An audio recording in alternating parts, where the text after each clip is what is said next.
Bueno, vamos a empezar la comisión de Pleno de Derechos Sociales, Vivienda, Participación Ciudadana, Cultura, Turismo y Empleo del mes de octubre.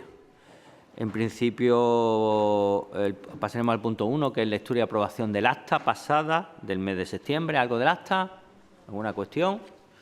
¿No? ¿Podemos darla por aprobada? Pues la damos por aprobada. Después tenemos 6 puntos. Hay algunos con intervención, que no sé si han llegado la gente para alguno adelantarlo, si queréis. Y yo también, en el 1, tenemos petición en el de palabra, en el 1, en el 2, perdón, en el punto número 2 y en el punto número 4, ¿vale? Y en el punto número 2 y 4. Bueno, en el 1, no, el 1 es lectura y aprobación del acta, eso. Sí, yo he dicho lo mismo, por eso, yo he dicho lo mismo y la secretaria me ha dicho, no, el 2 es el 1 para nosotros, el 2. Vale, por eso digo, si decimos de las 6 mociones, la primera y en la moción y en la tercera donde tenemos pedido en palabra. Yo también pediría adelantar, si fuera posible, la de, ¿les parece bien? La de la punto 6, o sea, la moción número 5, porque me gustaría ver Jacobo Florido, que ha venido un poco para hablar de ese tema, que me parece más interesante que lo ponga yo, con permiso siempre de los grupos municipales, que yo creo que estará más interesado que el concejal de Turismo nos hable en esta ocasión, y así ya se pueda ir después también a otras funciones. O sea, que yo también lo metería, si puede ser de las primeras, para que se pueda marchar y nosotros seguimos el resto con la comisión normal. Pero entonces empezaríamos, si les parece, por la moción número 2, si está presente, ¿no? Para no hacer también la persona que ha venido presente, que venga, pues perfecto.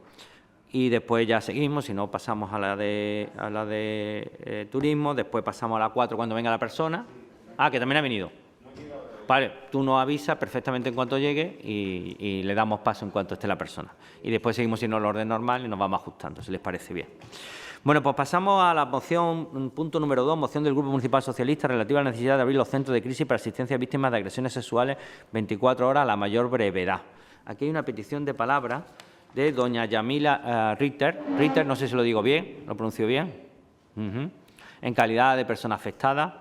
Bueno, pues el compañero Jacobo Florido le adapta un poco, sí, súbeselo un poquito, sí, para no tener que agacharse para hablar, y se lo adaptamos a su altura. Perfecto. Pues, señora Ritter, 3 minutos tiene y muchísimas gracias por su participación de antemano en esta comisión. Adelante, pulse a hablar. Buenos días, soy Yamile Ritter, trabajo en intervención social con mujeres inmigrantes y formo parte de la Asociación de Mujeres La Mitad del Cielo, especializada en esta temática. Pues en 2023, casi 1 de cada 3 mujeres sufrieron algún tipo de violencia física o sexual en el mundo, según datos de la ONU. En España, los delitos sexuales contra las mujeres no dejan de aumentar, especialmente en la provincia de Málaga, donde el aumento producido triplica al aumento nacional, a razón de 2 delitos diarios de esta naturaleza, o sea, 2 mujeres víctimas cada día. Las agresiones sexuales son especialmente duras y dolorosas para las mujeres que las sufren y también para su entorno. Las víctimas requieren de una atención especial, así como lo requiere también este tipo de violencia. Dentro de los servicios de asistencia recogidos en la Ley de Garantía Integral de la Libertad Sexual se encuentra la apertura de centros de crisis 24 horas, 1 en cada provincia. A fecha de hoy, Málaga no cuenta con 1. Y este hecho está vulnerando el derecho a la asistencia integral, especializada y accesible de las víctimas. Asistencia que debe materializarse en un espacio físico, permanente y estable, que brinde un servicio de atención y acompañamiento hasta la completa recuperación física y emocional de la víctima. Un centro que esté equipado de recursos humanos y materiales, de calidad. Un centro especializado y de referencia, preparado para dar respuesta a todas las mujeres que sufran este tipo de violencia. Que esté preparado también para atender a las diferentes situaciones. Por ejemplo, la de las mujeres inmigrantes. Y en esta materia tenemos experiencia. Sabemos que tienen una situación especial de vulnerabilidad. Por ejemplo, el año pasado representaron el 42% de mujeres asesinadas las mujeres extranjeras, dentro de la pareja o expareja, que también la violencia sexual se da fuera de la pareja. Y en lo que va de año este porcentaje ha aumentado al 48,6%. Este dato es alarmante, ¿vale? Es necesario que estas mujeres reciban atención e información adecuada a su situación. Por ejemplo, si desconocen el idioma o si carecen de redes de apoyo familiar y social o si se encuentran en situación irregular. Muchas de ellas no denuncian una agresión sexual, por ejemplo, en este caso, porque temen ser deportadas. Entonces requieren de una información especial sobre este tema, para que no dejen de denunciar por su situación. Señora Ritter, para ir terminando, si es tan amable, gracias, que sé que se pasa demasiado rápido los 3 minutos. Venga, adelante, gracias. Pues para resumir, pedimos al Ayuntamiento de Málaga que por favor tome como bandera propia la apertura de este centro de atención 24 horas, en un enclave físico y estable, para que lo conozca toda la población y que por ende sea accesible por esto, porque lo conozcamos todos y todas y podamos acceder a él y que tengamos confianza, que las mujeres puedan tener confianza en los recursos públicos, que no sean una amenaza, sino que sean garantes de sus derechos y de su asistencia. Pues cada día que pasa sin un centro puede significar una mujer agredida que está carente de la atención que necesita. Pues muchas gracias. Muchas gracias a usted. Señora Rodríguez, adelante. Sí, buenos días. Giselle Pelicot, Nevenka, Diana Kerr, Laura Luelmo, Anabel Segura, Nagore, Sonia Caravante, Marta del Castillo, Sandra Palo, la pequeña de 10 años de Palma de Mallorca, que hemos conocido hace pocos días, que ha sido violada en reiteradas ocasiones por su padre hasta dejarla embarazada. Ellas son algunas de las mujeres que le ponen rostro y nombre a la violencia sexual. De ellas, algunas sobreviven intentando recomponer su cuerpo y su vida hecha pedazos y otras no lo lograron y murieron a manos de sus agresores, que muestran su desprecio a las mujeres y que hacen de ellos no crímenes aislados, sino crímenes de un machismo universal que algunos se empeñan en negar. ¿Cuántas Giselle Pelicot, cuántas Nevenka, cuántas niñas abusadas tendremos a nuestro alrededor? En nuestro país sabemos que cada 3 horas se produce una agresión sexual y, según los datos del Ministerio del Interior, sabemos que particularmente en nuestra provincia estos datos no dejan de aumentar. Son en los primeros 6 meses de 2024 389 casos los que hemos tenido ya, y eso nos dice que estamos hablando de 2 delitos de este tipo cada día. Implica un aumento de más del 12%, que además triplica al aumento que se ha producido en el resto de nuestro país, con lo cual son datos especialmente preocupantes y más en unos temas tan sensibles, porque estamos hablando de violaciones, de prostitución, de abusos a menores, de violaciones dentro del matrimonio, de violaciones en cita, etcétera, etcétera, de esta terrorífica lista. Semejante horror necesita que las administraciones no dejemos solas a las mujeres que la sufren. Necesitan que le prestemos atención, asistencia y acompañamiento hasta su completa recuperación física y emocional.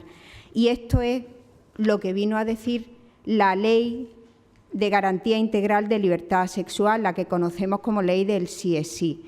Una de sus medidas más importantes era la creación de los centros de crisis 24 horas para agresiones sexuales, uno por provincia, donde se presta asistencia psicológica, jurídica y social a las mujeres. Es una atención urgente por un lado y permanente en el tiempo por otra, tanto a víctimas como a familiares, los 365 días del año, las 24 horas.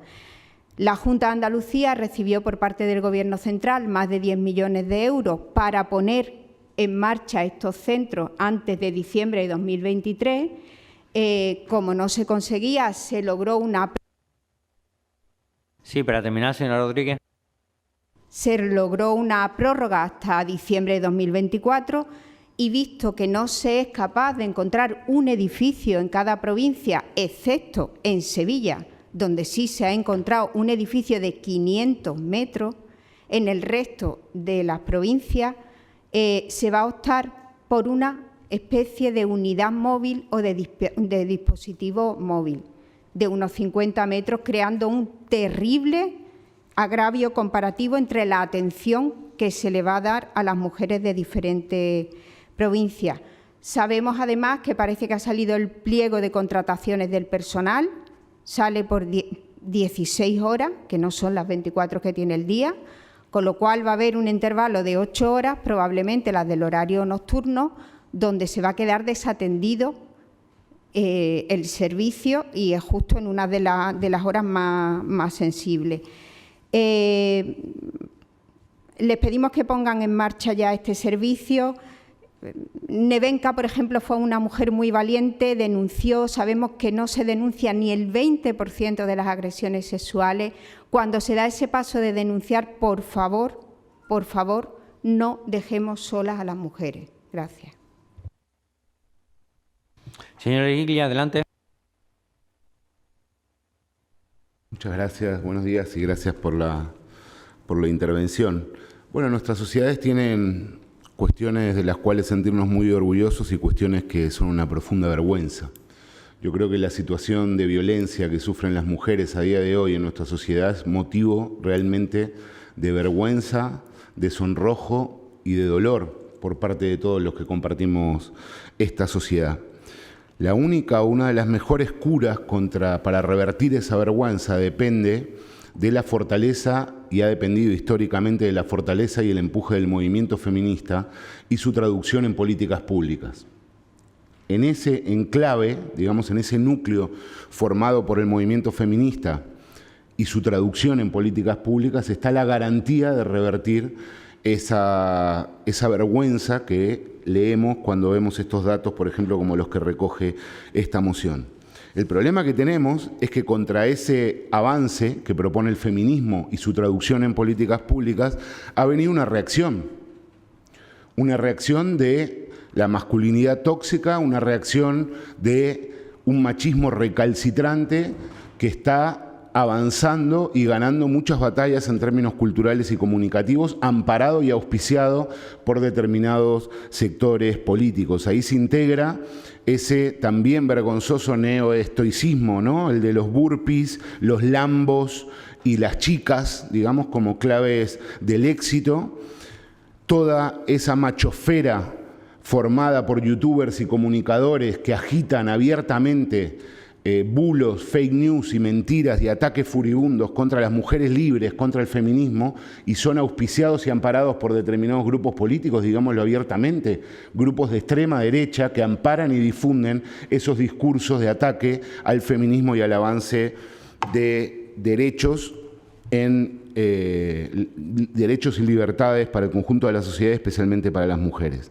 Ese odio a las mujeres libres que se articula en estos espacios, tiene mucho que ver con cómo se traduce después en la violencia y en las agresiones sexuales que sufren las mujeres. Por lo tanto, ante eso, hace falta una enorme determinación por parte de las políticas públicas que se traduzcan en medidas, en presupuestos, en avances, justamente para garantizar esto. Y uno de esos es justamente lo que recoge esta moción, que está contenido en la ley de solo sí es sí y lo que suponen los centros de crisis. Es inexplicable lo que pone acá, yo no sé cómo lo van a justificar.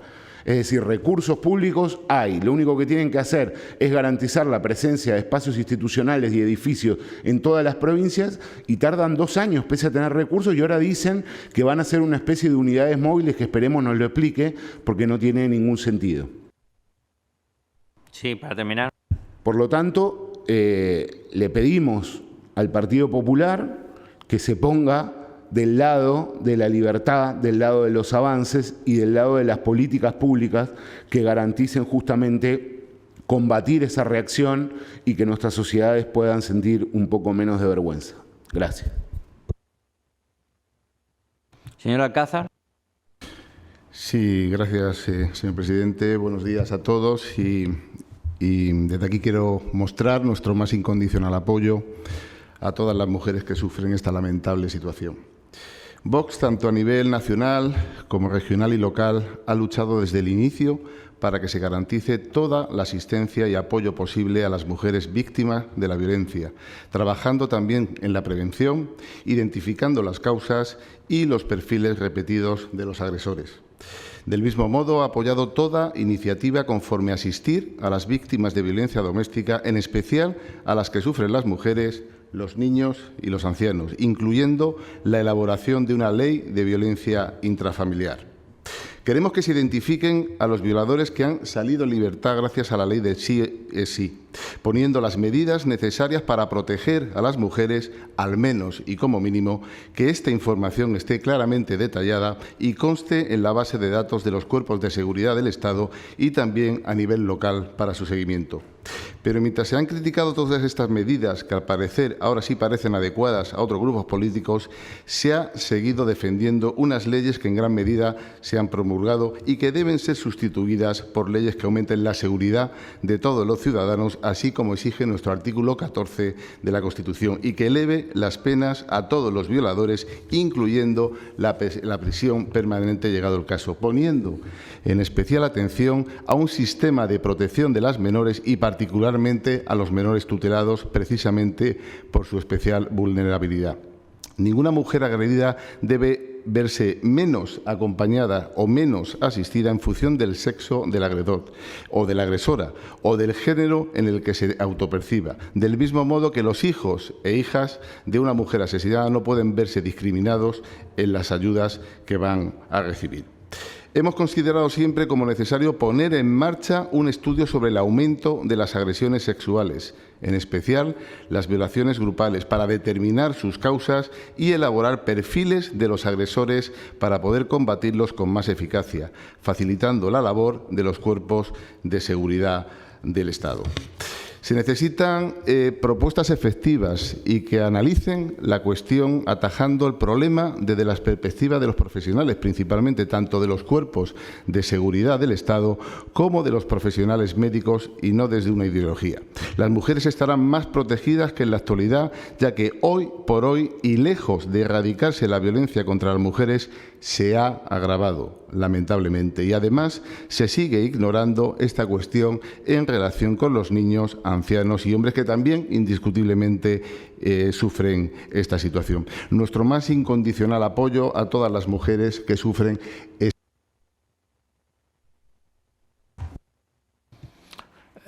por parte del equipo de gobierno, señor Canto, adelante. Gracias, buenos días. Gracias, Yamila, por su intervención. Y yo partiría de una reflexión que creo que es común. Cualquier tipo de violencia que se ejerza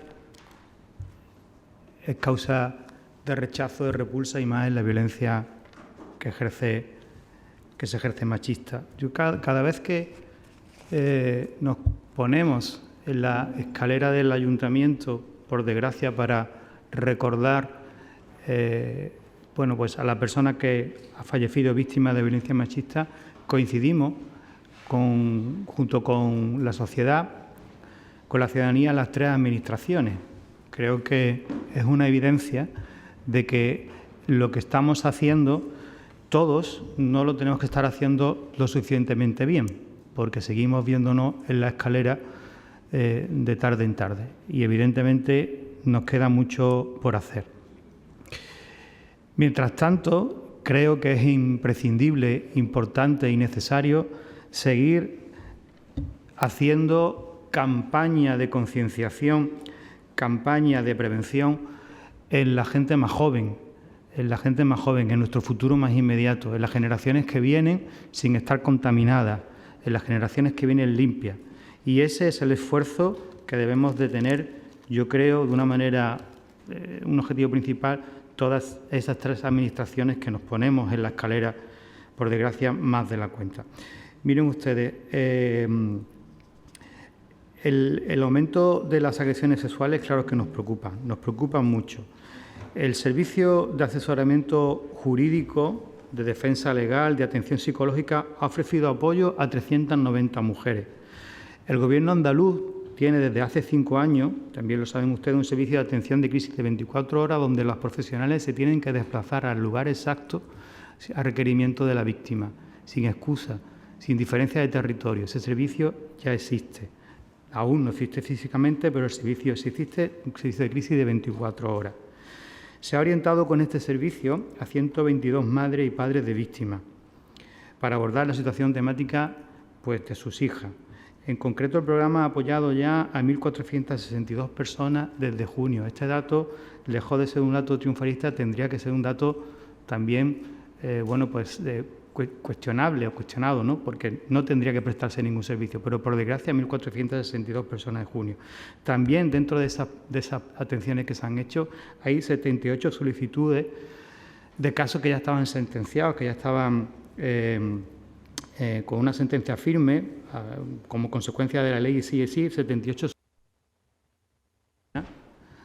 Sí, para terminar, señor Canto. 78 solicitudes que han tenido que revisarse y cuando ya tendrían condena condenatoria. El Centro de Atención de Crisis de 24 horas al que hacemos referencia, al que hacen usted referencia en la moción, hay que también especificar que ese centro, a nivel general, desde el Gobierno, se ha definido y orientado sin tener en cuenta la consideración de la comunidad autónoma, porque la realidad de cada región también es diferente, aunque el objetivo sea, por supuesto, común. Se está dentro del plazo aún, termina el 31 de diciembre, yo quiero tener buena esperanza en llegar a ese plazo. Y es importante tener en cuenta que la financiación de Europa solo trae el concepto de la construcción del edificio, no gastos de mantenimiento y de gestión, pero la Junta está trabajando sobre ese espacio.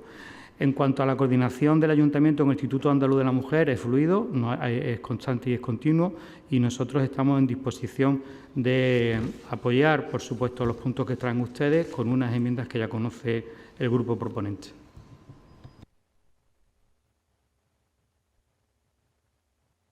Adelante, señora Rodríguez.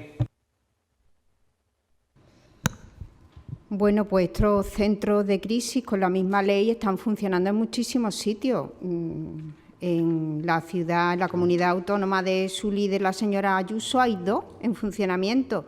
En Euskadi tenemos en Bilbao y en Vitoria, en Asturias, en Oviedo, en Cantabria, en Santander, en Navarra, en Pamplona, en Murcia, en Melilla funciona. Es que es cuestión de voluntad política, de poner el bienestar de las mujeres por delante de cualquier tipo de política o de presupuesto. ¿Usted cree, señor Canto, y me va a responder algo que yo sé que no es lo que cree, que es digno que en caso de agresiones sexuales se atienda a las mujeres en una caseta? Es que en Málaga, Almería, etcétera, etcétera, menos en Sevilla, no hay un edificio con 10 millones de euros que se pueda alquilar.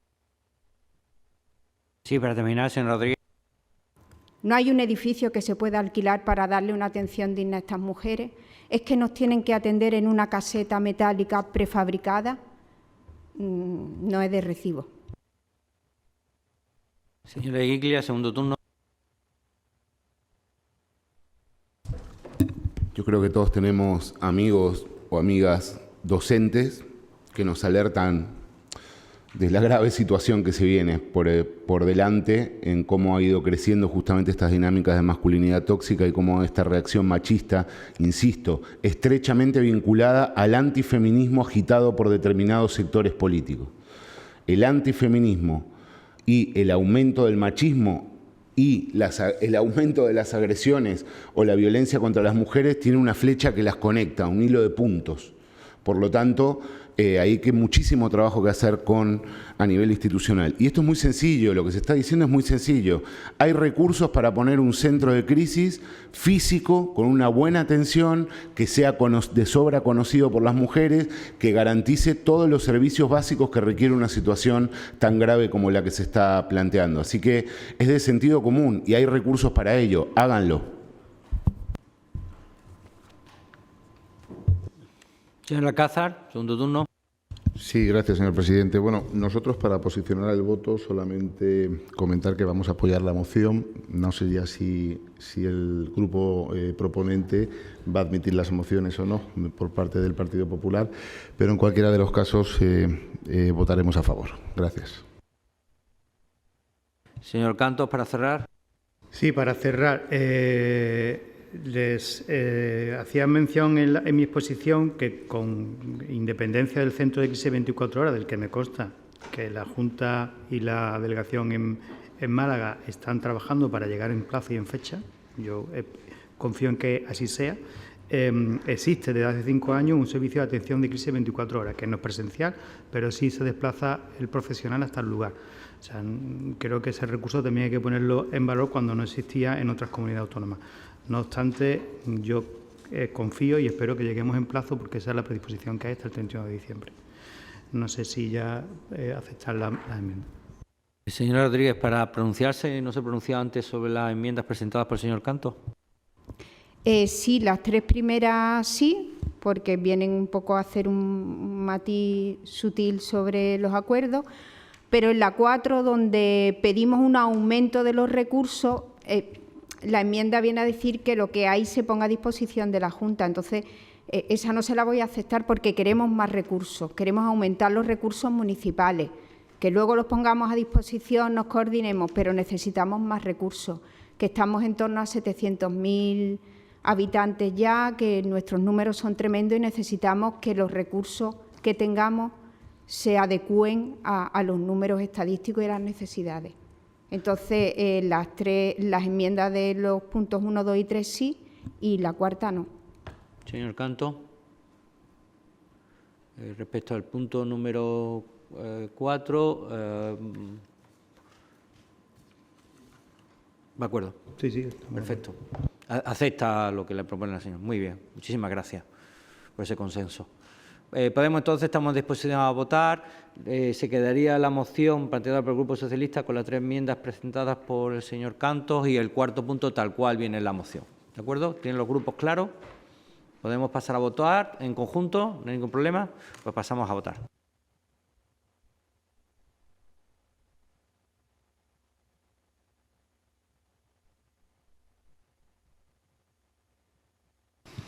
Aprobada por unanimidad.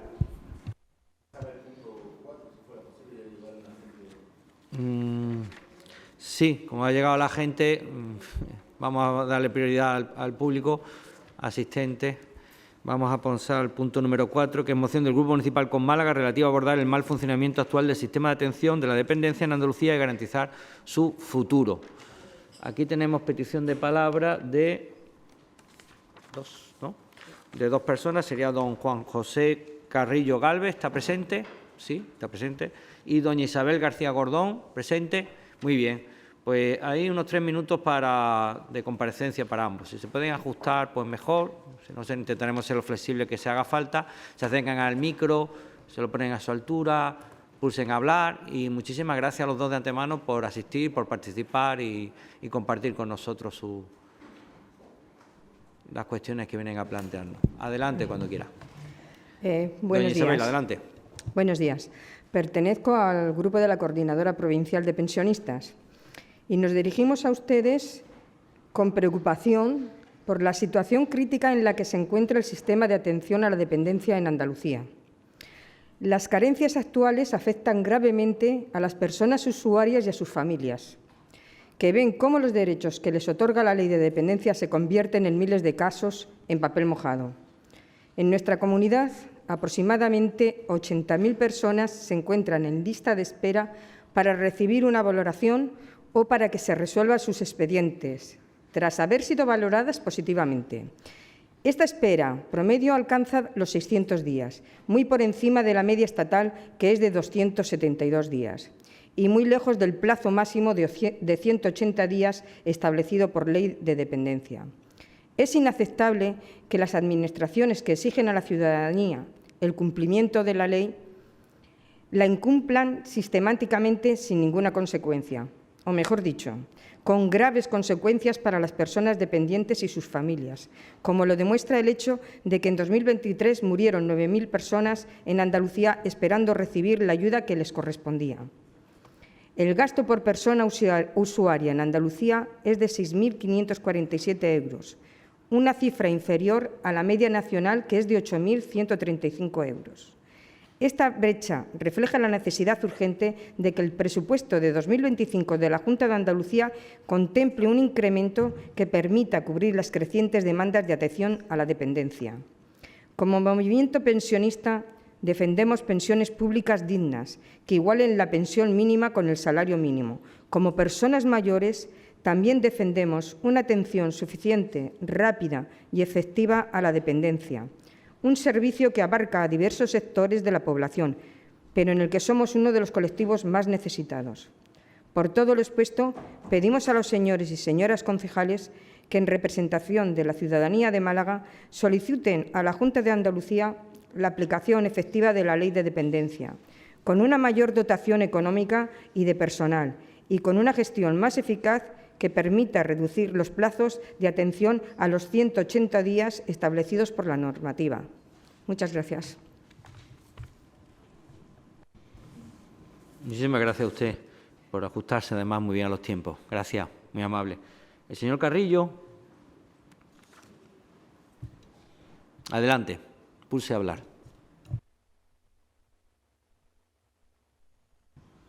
Muy bien, muchas gracias por la oportunidad de compartir y de dirigirnos a ustedes. Vengo en representación del Sindicato de Sanidad e Higiene de CGT en Málaga. Integrantes de nuestro sindicato hemos realizado una marcha andando a Sevilla durante 5 días para visibilizar la situación de la dependencia en Andalucía y para intentar abrir el debate público, no solo las personas afectadas, que el debate lo viven con mucha intensidad. Miren, les voy a pedir 2 cosas. No den por cierto nada de lo que yo voy a decirles aquí. Y se lo voy a repetir otra vez. No den por cierto nada de lo que yo voy a decir hoy aquí. Pero la segunda cosa que les pido es: acudan ustedes a los trabajadores del ayuntamiento que trabajan en servicios sociales, acudan ustedes a los técnicos de servicios sociales que tienen ustedes en su plantilla e investiguen si hay algo de verdad en lo que voy a contarles. Mire, voy a intentar hacer un debate alternativo a las respuestas oficiales que da la consejería. ¿Se moría la gente antes de que entrara el PP en el Gobierno de la Junta de Andalucía? Sí, rotundamente sí. ¿Había lista de espera antes de que entrara el PP en el Gobierno de la Junta de Andalucía? Sí, rotundamente sí. ¿Era necesario modificar el decreto por el que se regula la tramitación del reconocimiento de la Ley de Dependencia en Andalucía? Probablemente sí, rotundamente. Con lo que no podemos estar de acuerdo es con que los tiempos de la política impliquen perjuicio grave para los ciudadanos. Y me explico. En abril se aprobó el decreto de simplificación administrativa de la Junta de Andalucía. Y ya sabemos que los tiempos en la política se miden por ciclos electorales. Y los políticos nos dicen muchas veces que lo que no se haga en la primera parte de una legislatura es muy difícil hacerlo en la segunda. Por lo tanto, la tentación era irrefrenable de aprovechar el decreto de simplificación administrativa para modificar el procedimiento de reconocimiento de la situación de dependencia. Era una tentación muy grande. Yo entiendo que era muy difícil decir que no. Pero ¿qué ocurre? Que entre la realidad y lo que dice el BOJA hay un mundo. El BOJA publicó una modificación sin que existieran procedimientos, sin que existieran protocolos, sin que existieran las herramientas informáticas que tenían que llevarla a cabo.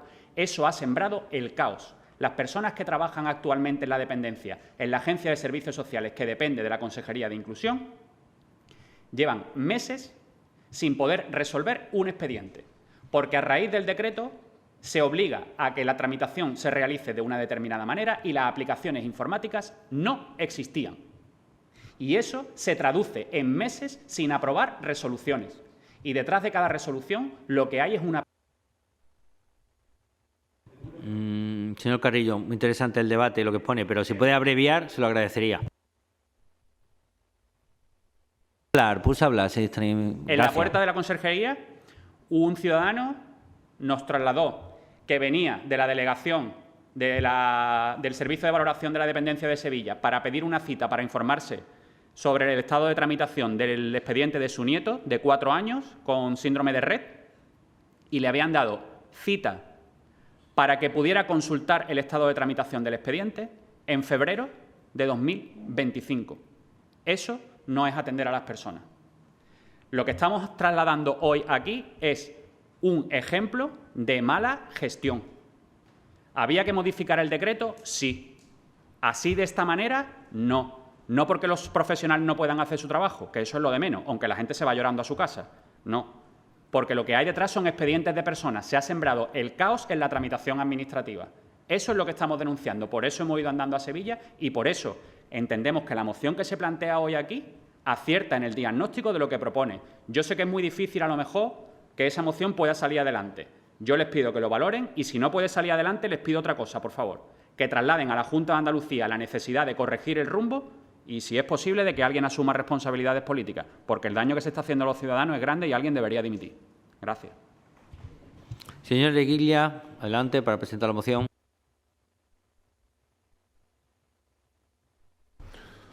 Muchas gracias por las intervenciones y por luchar por algo tan justo. El otro día lo decíamos, ¿no? ¿Cómo se mide el desarrollo de una sociedad? ¿Cómo se mide el buen rumbo de una sociedad?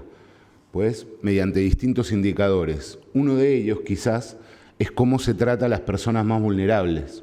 Por lo menos es un indicador que indica una orientación ética, una orientación que pone primero a las personas antes que el negocio o la cuenta corriente de determinados sectores económicos. Si hacemos eso, pues tenemos que decir de que hay determinados elementos de esta sociedad opulenta, rica, con cifras que sitúan a nuestras sociedades en el llamado primer mundo, que están subdesarrolladas o infradesarrolladas.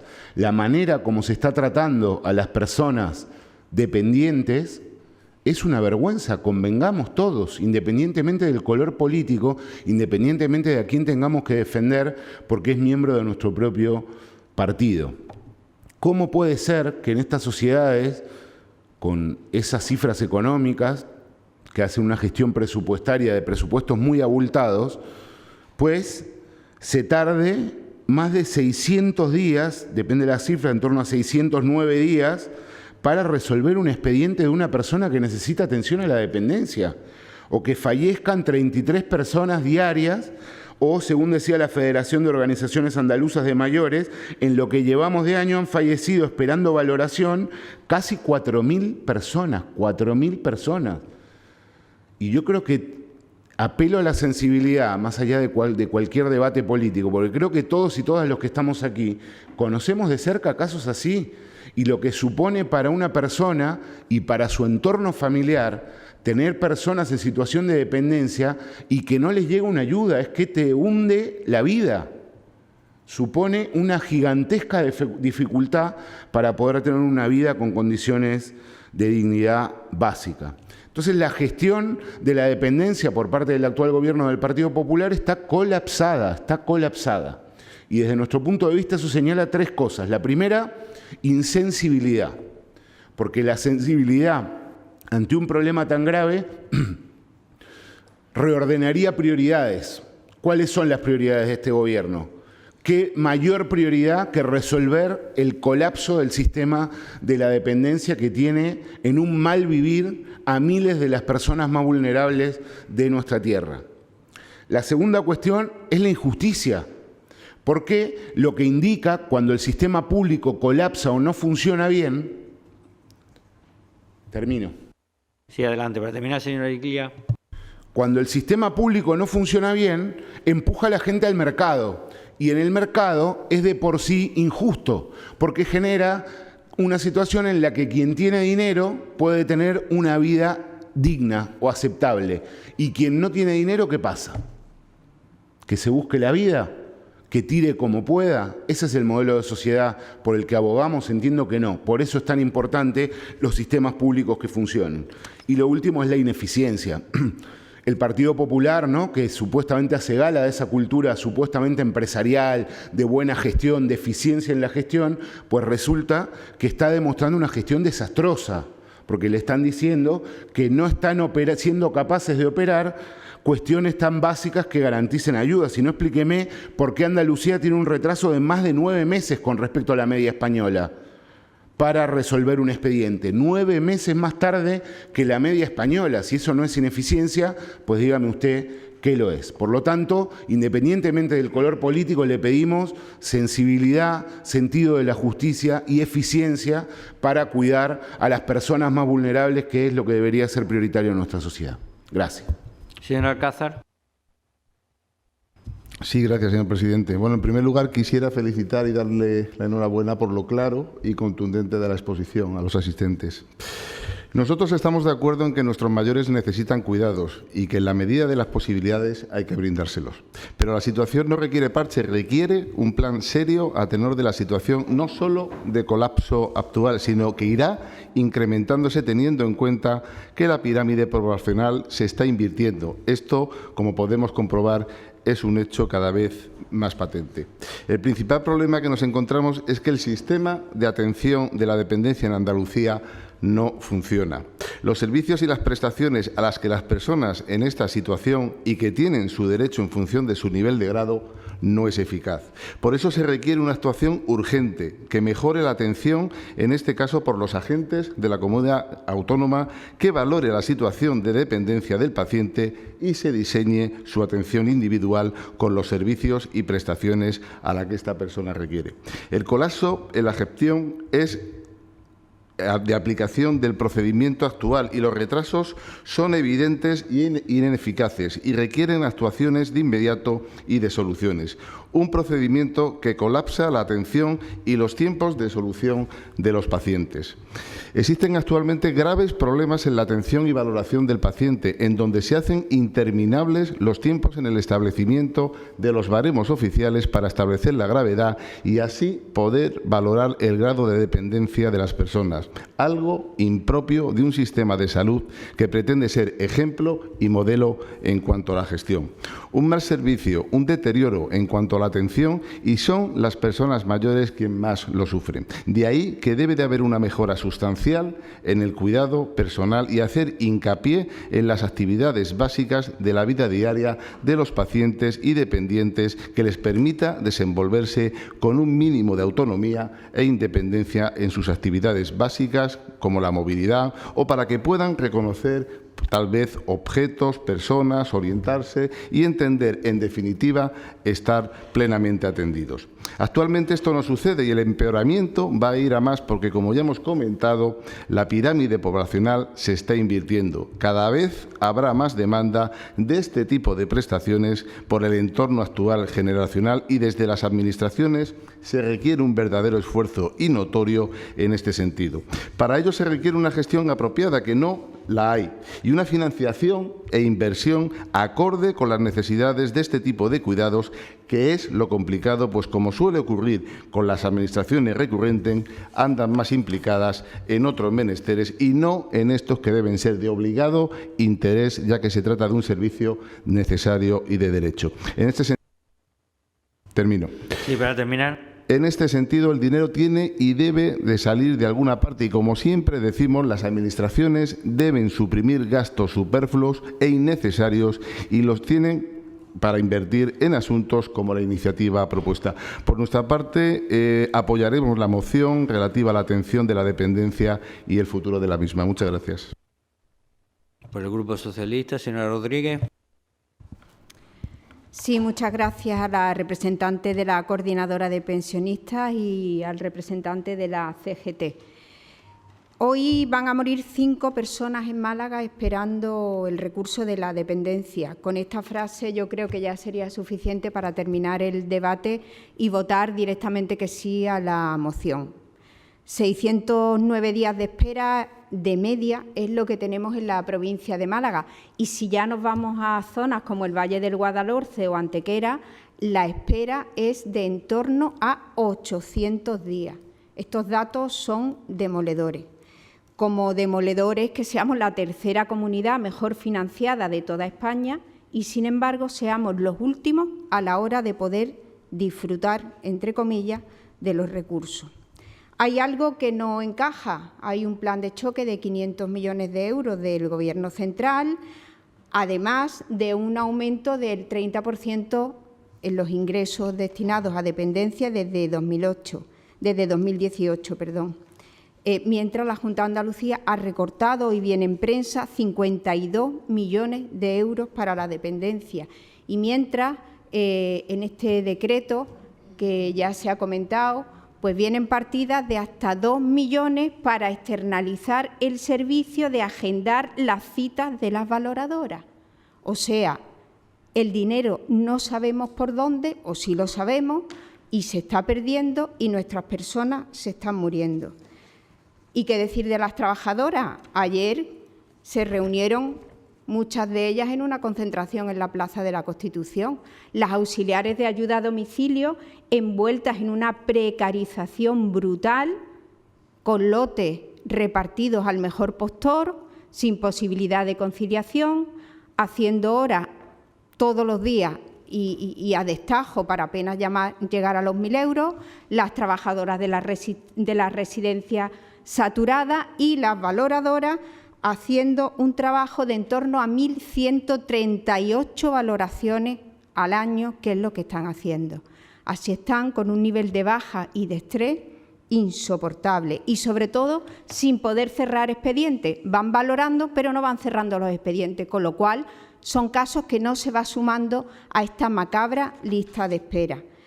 Se desmarcan ustedes con el anuncio de que van a cumplir el requisito de los 180 días. Faltaría más, es que lo dice la ley, que menos que se cumpla la ley.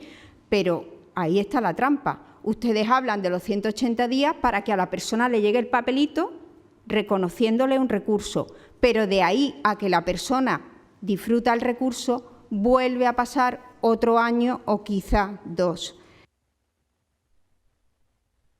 Y para terminar, señora Rodríguez.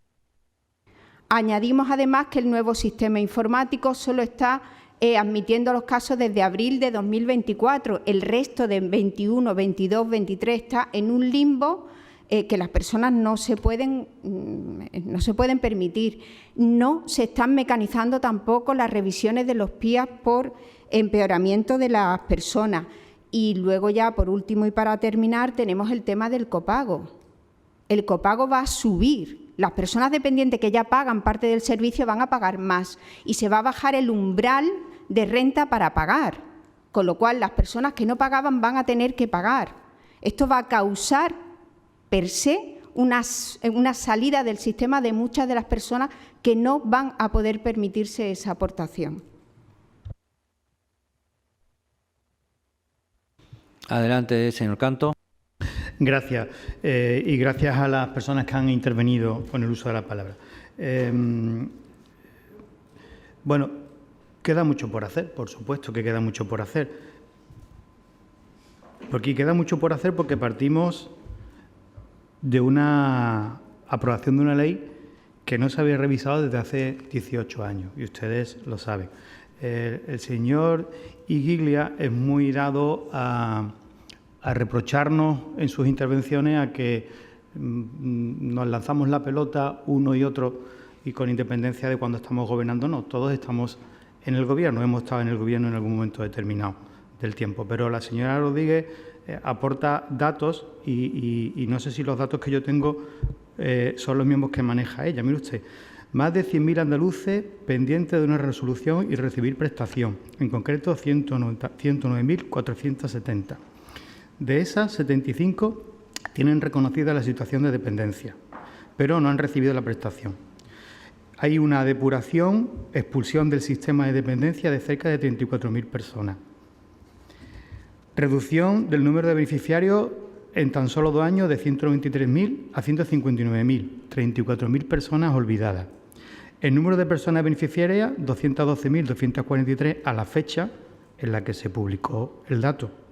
El número de prestaciones, 279.080, también en la fecha en la que se publicó el dato. Referencia del tiempo de espera alcanzado, en el pico más alto, 1.275 días, en la fecha en la que se publicó el dato. 4 años sin publicar oficialmente las listas de espera. Inversión del Gobierno de la Junta en dependencia, 1.163.000 euros. Precio hora del servicio de ayuda a domicilio congelado. Creación de nuevas plazas residenciales entre años 283. ¿Estos datos son los que usted tiene? Estos datos son los que estaban en el 2018, cuando estaba gobernando el PSOE en la Junta. Claro que hay mucho que hacer, pero 18 años de colapso del sistema. Hoy, 54.716 personas en lista de espera, la mitad de las que había. Hoy hemos aumentado en casi 36% a las personas beneficiarias, superando las 288.000. Esto es 76.120 más que en el 18.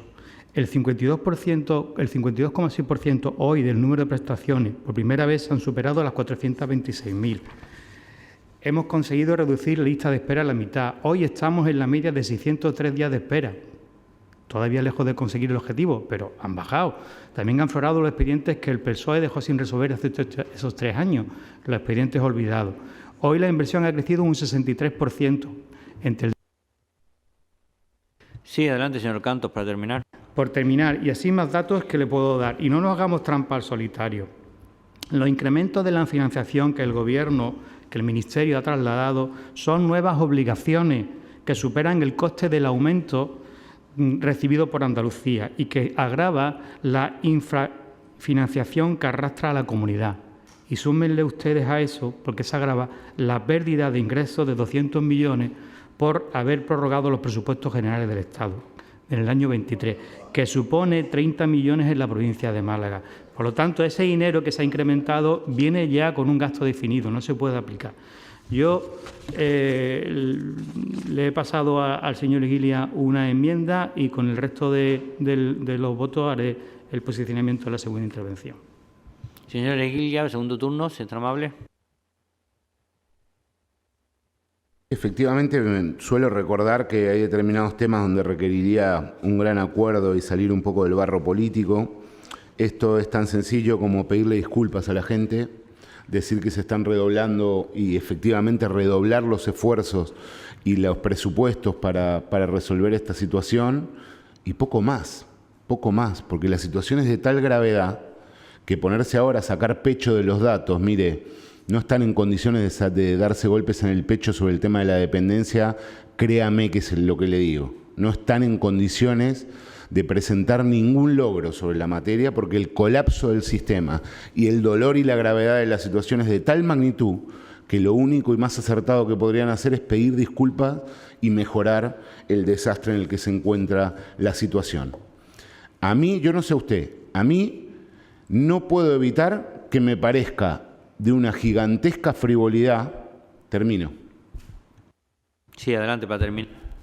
Me parece, incluso le diría casi obsceno, que el señor Moreno Bonilla, por ejemplo, se gaste 38 millones de euros en un spot publicitario y sin embargo tiene la situación de la dependencia como la tiene en Andalucía.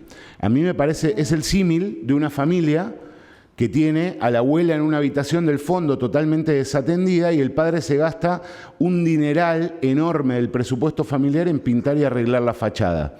Le parecería una frivolidad a usted, ¿no? Y le diría, casi obsceno, ¿no? Pues eso es exactamente lo que está haciendo el gobierno andaluz. Así que le seguimos insistiendo en esto.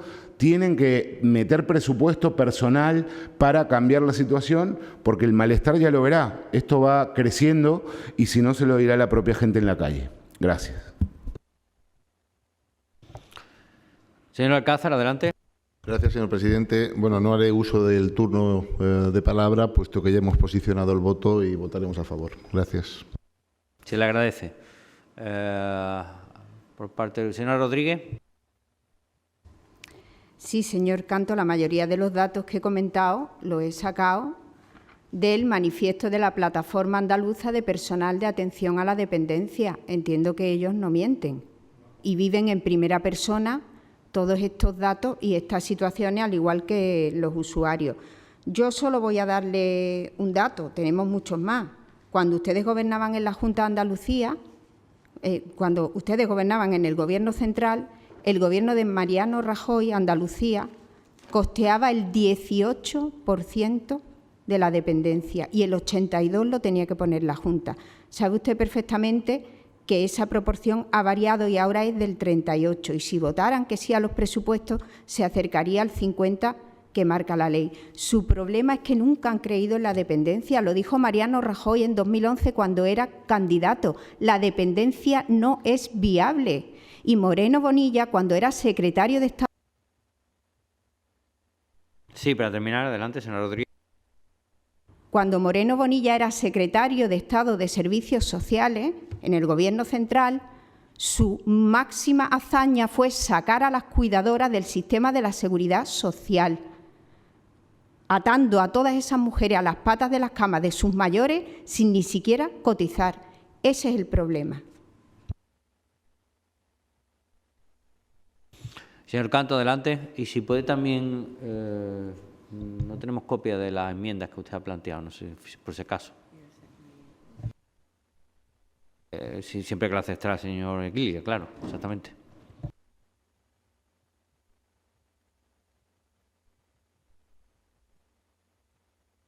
Sí, bien. Con respecto al presupuesto, póngase usted de acuerdo con su socio de gobierno. Lleguen ustedes a un acuerdo para aprobar el presupuesto, con independencia de si nosotros nos sumamos o no nos sumamos. Arréglense ustedes. Y, señor Eguilia, me parece muy bien. Haga usted esa reivindicación de las competencias y de los presupuestos en el Parlamento con su grupo. Pida usted que llegue al 50%. Claro que sí, igual que lo hace aquí. Pídalo arriba. Yo se lo agradecería.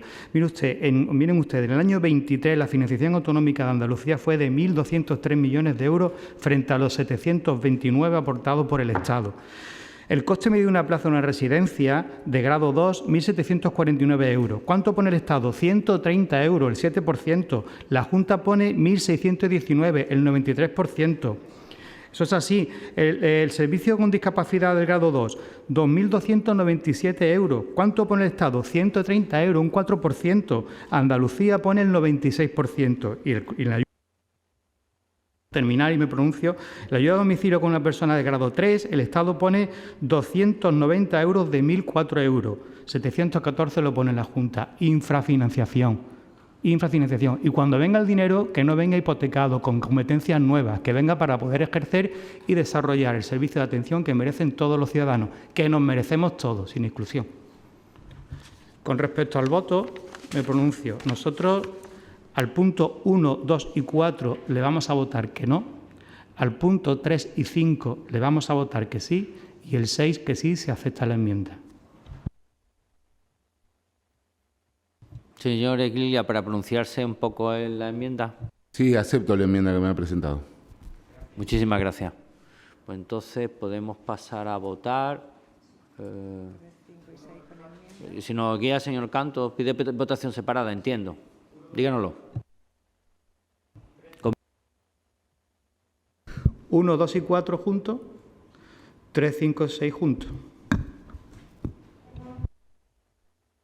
Pues vamos a pasar a votar el punto número... ¿Tienen claro el resto de grupos, los puntos, las enmiendas? Vale, pues entonces vamos a pasar a votar el punto primero 1, 2 y 4 de la moción del señor Eguilia. ¿Votamos?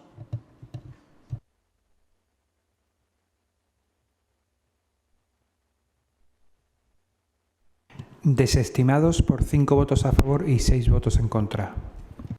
Y ahora vamos a pasar a votar los puntos 3, 5 y 6.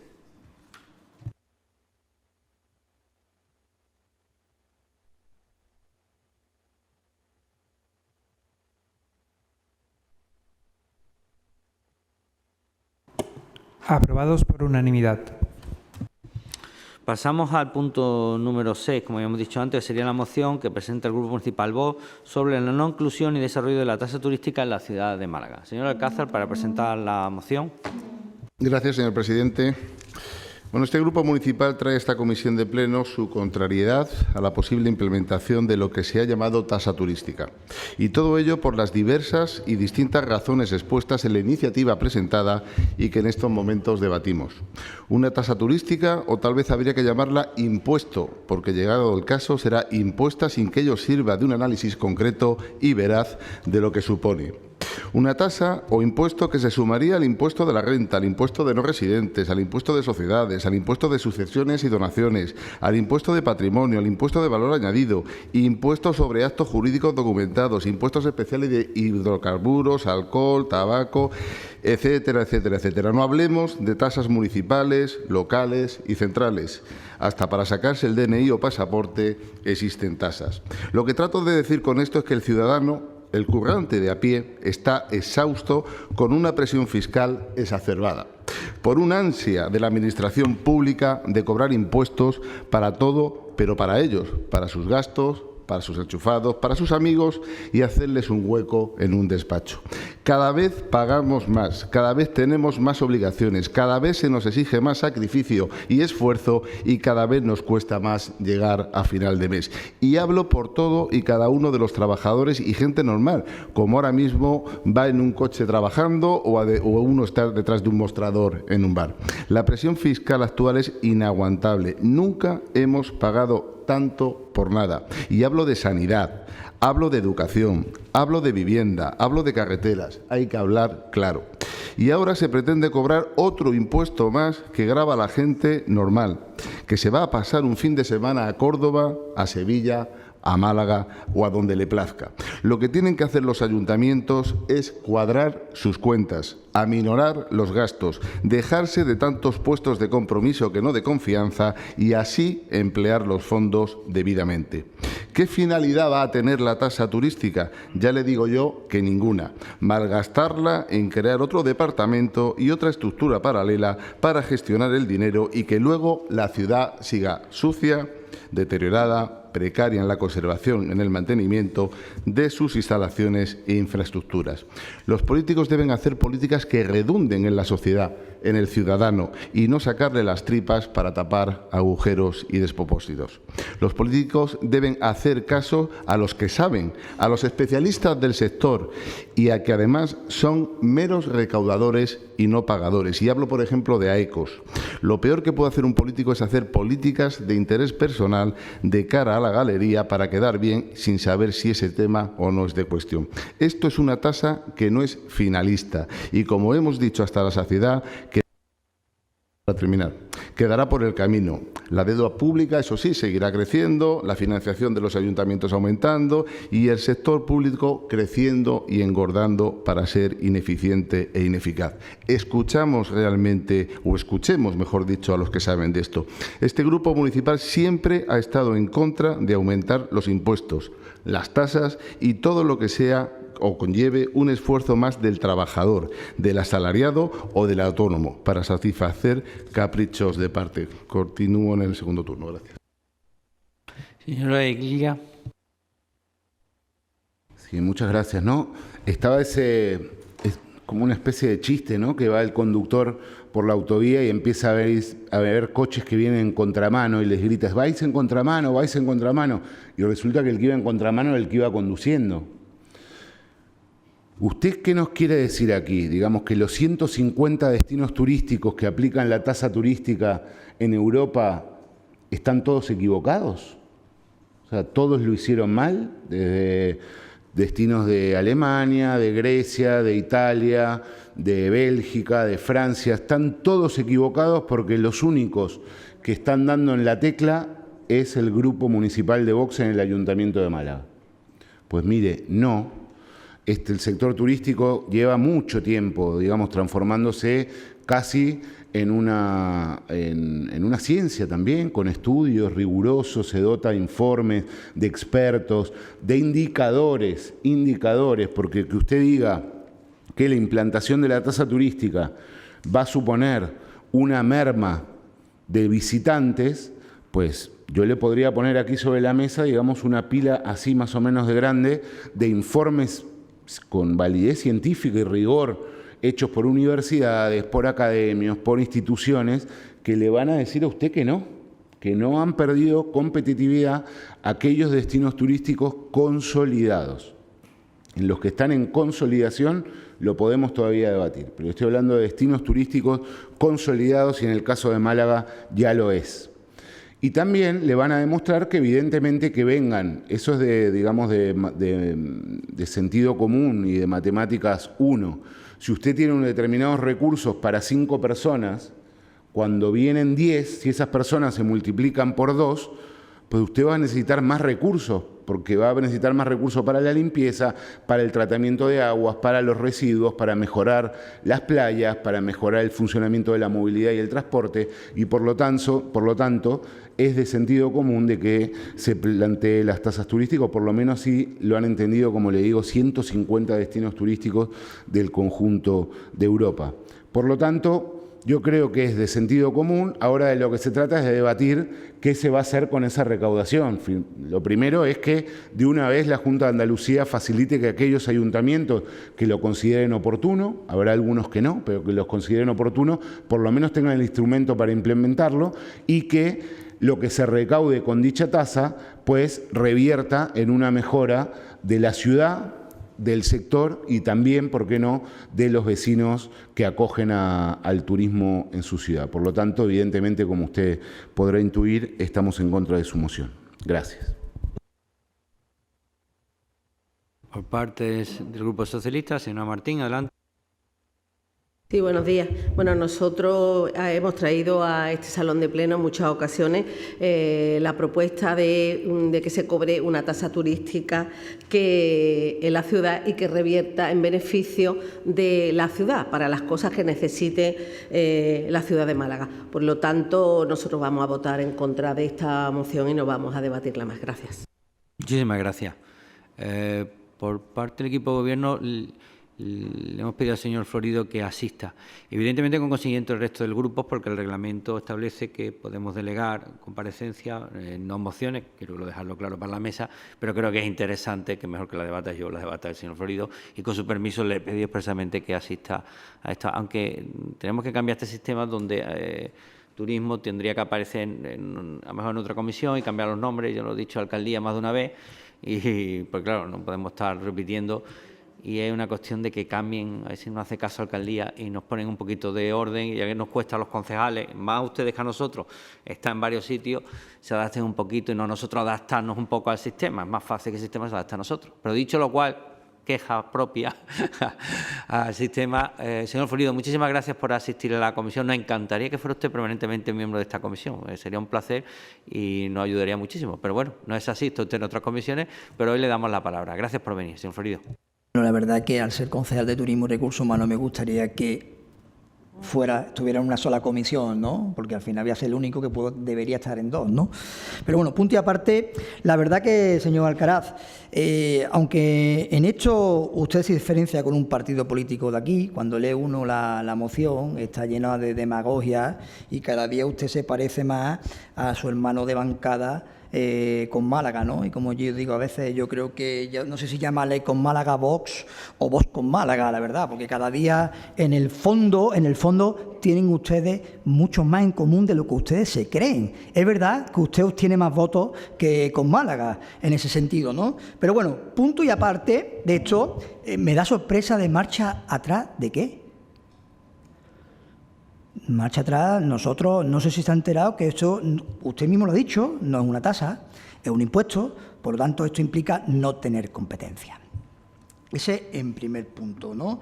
Por lo tanto, no podemos dar marcha atrás de algo de lo que no tenemos competencia. Punto número 1. Punto número 2, dejemos de llamar tasa a lo que es un impuesto. Impuesto por estancia extrahotelera o hotelera.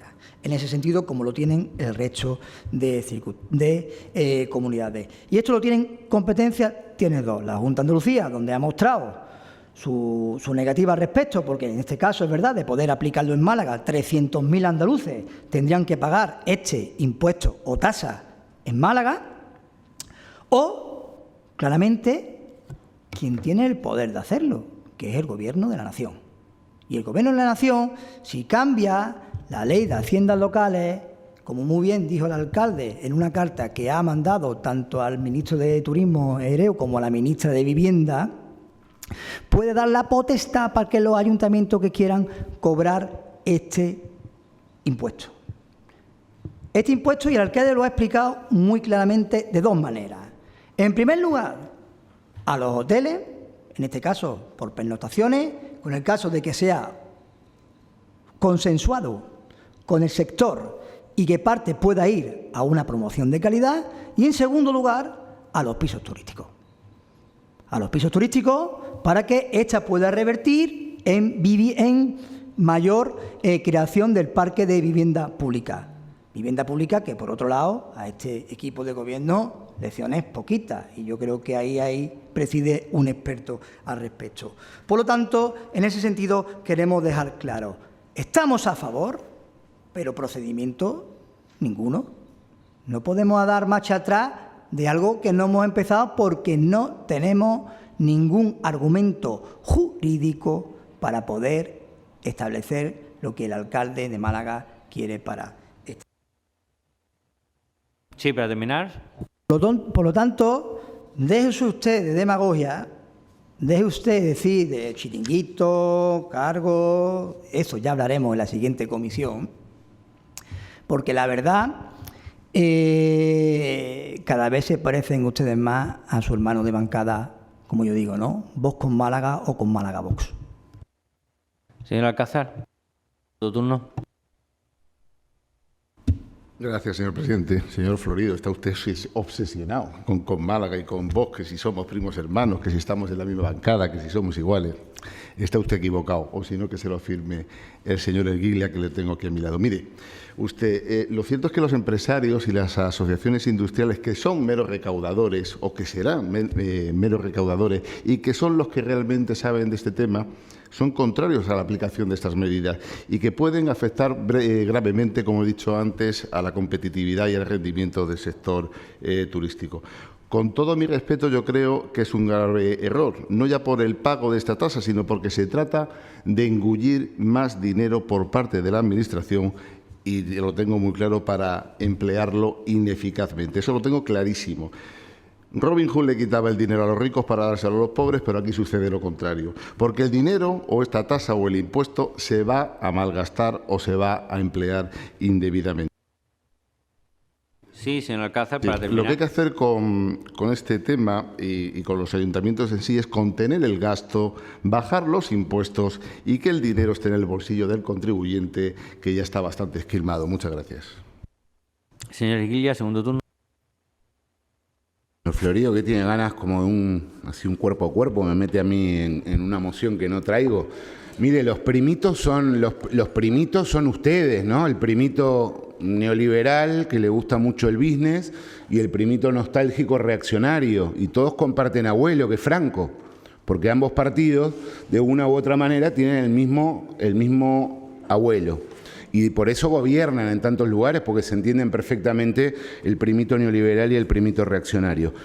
Pasando técnicamente a la cuestión de la tasa, yo le digo que se pueden aplicar exenciones. Si usted analiza cómo se implementa en otras ciudades, se pueden eximir de las mismas. Por ejemplo, se podría hacer una exención, ¿por qué no?, a los andaluces que visitan Málaga. Y entonces que la tasa turística que se implementa sea ínfima.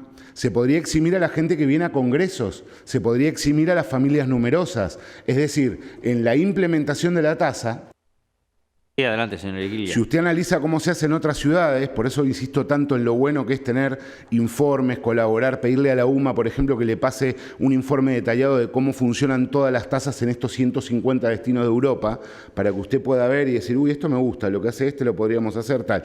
Bueno, se podría implementar de tal manera justamente que no penalice a quien no hay que penalizar, y el resto de turistas que nos visitan, yo le digo, como se lo dice la experiencia, digamos, de que probablemente la gran mayoría con gusto van a decir 1,50 € para mejorar Málaga, tome usted, cóbreme, no tengo ningún problema, como lo hace mucha de la gente que viajamos cuando viajamos a otro destino. Gracias. Señor Martín, necesario su segundo turno. Por aclarar, señor Florido, hay comunidades autónomas en este país que se paga la tasa turística. Yo este verano he estado en Cataluña y he pagado la tasa turística, además 3 euros y pico por 3 personas, que es las que estuvimos en el hotel. Parece que ustedes también tienen, como personas, como partido político que gobierna la Junta, tienen también potestad para tomar esas medidas, igual que ha hecho Cataluña y otras comunidades autónomas. Si quieren, pueden. Señor Florido, adelante. Señora Martín, Barcelona lo toma y lo lleva a cabo porque su comunidad autónoma lo hace, le da las herramientas para ello. A nosotros, por lo que hemos dicho, la comunidad, por lo que le he dicho, no nos permite al respecto. Y, señora Equiglia, todos sabemos que Franco y Milton Friedman y Hayek comían en la misma mesa. Venga, hombre, por favor, ¿cómo puede ser usted semejante? Pero es que, mire usted lo que se parecen, usted me suelta a mí esto y el señor Alcázar me habla a mí de Robin Hood. Hemos pasado de Robin Hood a Franco, de Franco a Robin Hood. Están ustedes lo mismo, se parecen cada día más. Pero lo bueno de todo esto es que ni la suma de ustedes dos es superior a la suma de esta bancada de aquí. Así que, por favor, mírense, no sean demagogos, trabajen por el bienestar de los malagueños de una manera Sí, señor Jacobo, para terminar, de una manera leal y constructiva. Que nadie quiere el partido Málaga con Vox o con Vox Málaga, ¿vale? Muchas gracias.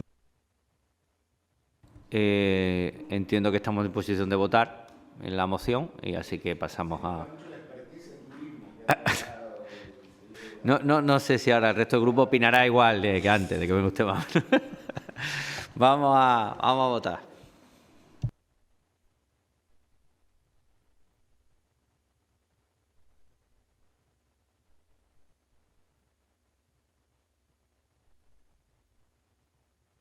Desestimada por 2 votos a favor y 9 votos en contra. Pasamos a qué moción. ¿Quién ha votado? Yo iba a mirar, no, de verdad, Guilia, iba a mirar porque digo, iba a mirar, pero efectivamente el señor Florido parece que lleva razón, se ha alineado usted con... Volvemos a votar. Es que iba a mirar si había sido alguien de... ¿Verdad? No me ha dado tiempo. Iba a pedir a la mesa, decir... Porque no he mirado a la izquierda y no digo... ¿Quién se ha alineado con el señor Alcázar? Pasamos, si no le importa, se ha pedido a la mesa votación de nuevo y, por supuesto, la atendemos y votamos de nuevo la moción del señor Alcázar. ¿Votamos?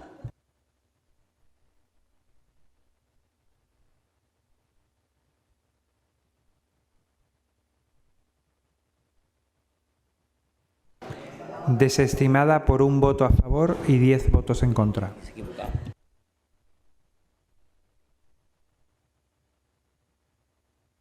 Bueno, retomamos el orden del día. Nos iríamos a la moción 3, que también es del Grupo Municipal Vox, relativa a la acogida de la sede del Museo Egipcio de Melilla.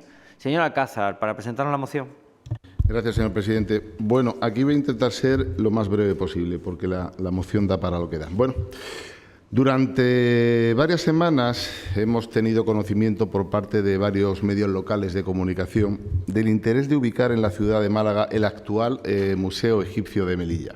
Museo de interés no solo ya por la cantidad de piezas expuestas en la ciudad autónoma, que son unas 500, y que, por cierto, no pueden exponerse más por la falta de espacio, sino porque la colección supera las 1.600 y bien pudieran ser expuestas en su totalidad en la ciudad de Málaga.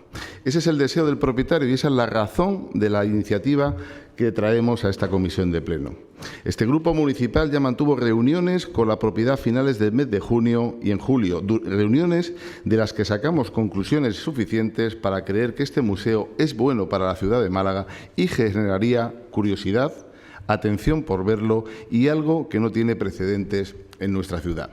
Para centrarnos en esta iniciativa en cuestión, diremos que este museo, por lo que hemos podido ver a través del catálogo, que por cierto lo he traído, actualizado de la colección y una presentación magnífica en vídeo del museo actual en Melilla y de otras informaciones al respecto, además de las reuniones con la propiedad, podemos decir que es una magnífica muestra de piezas del antiguo Egipto y que complementaría de forma enriquecedora la oferta cultural de que goza la ciudad.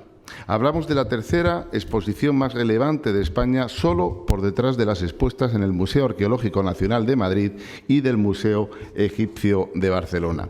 Una cuestión de peso cultural que no podemos dejar escapar. Una exposición que no tiene el escaparate suficiente actual y que necesita ser expuesta en lo que ya se conoce como la Málaga cultural.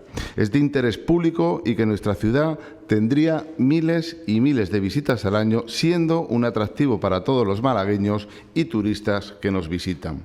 Dentro de las innumerables piezas, los visitantes podrán ver sarcófagos, papiros, tablillas con escrituras coeniformes, ajuares funerarios, estatuas de dioses, momias, armas de época y un sinfín más de piezas, entre otras muchas cosas.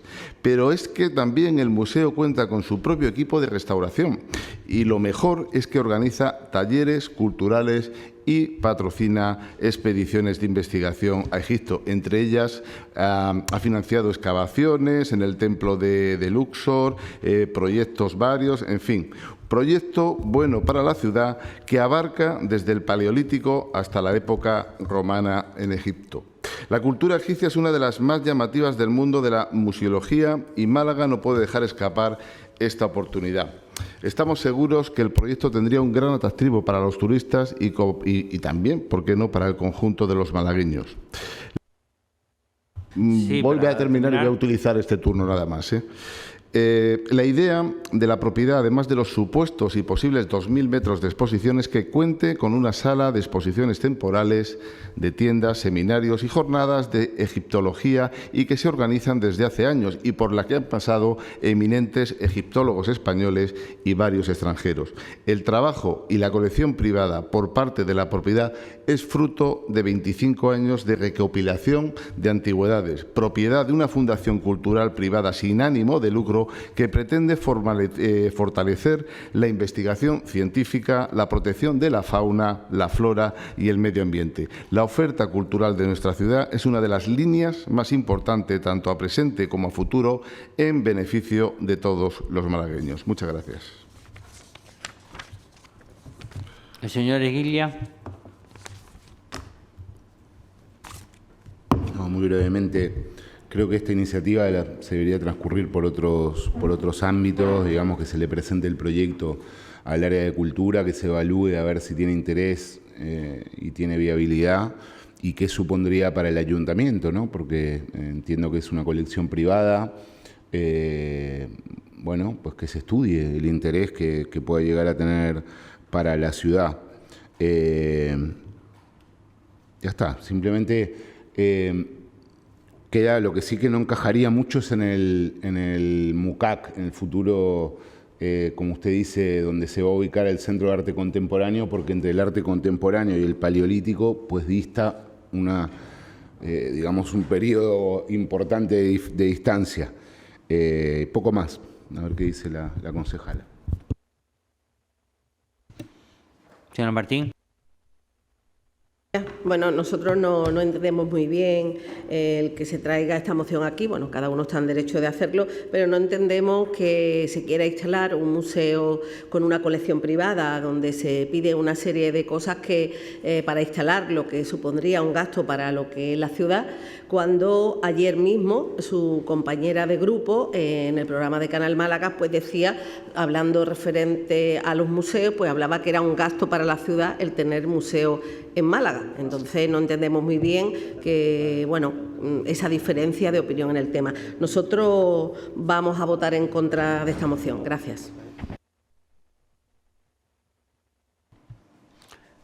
Señora Pineda, adelante.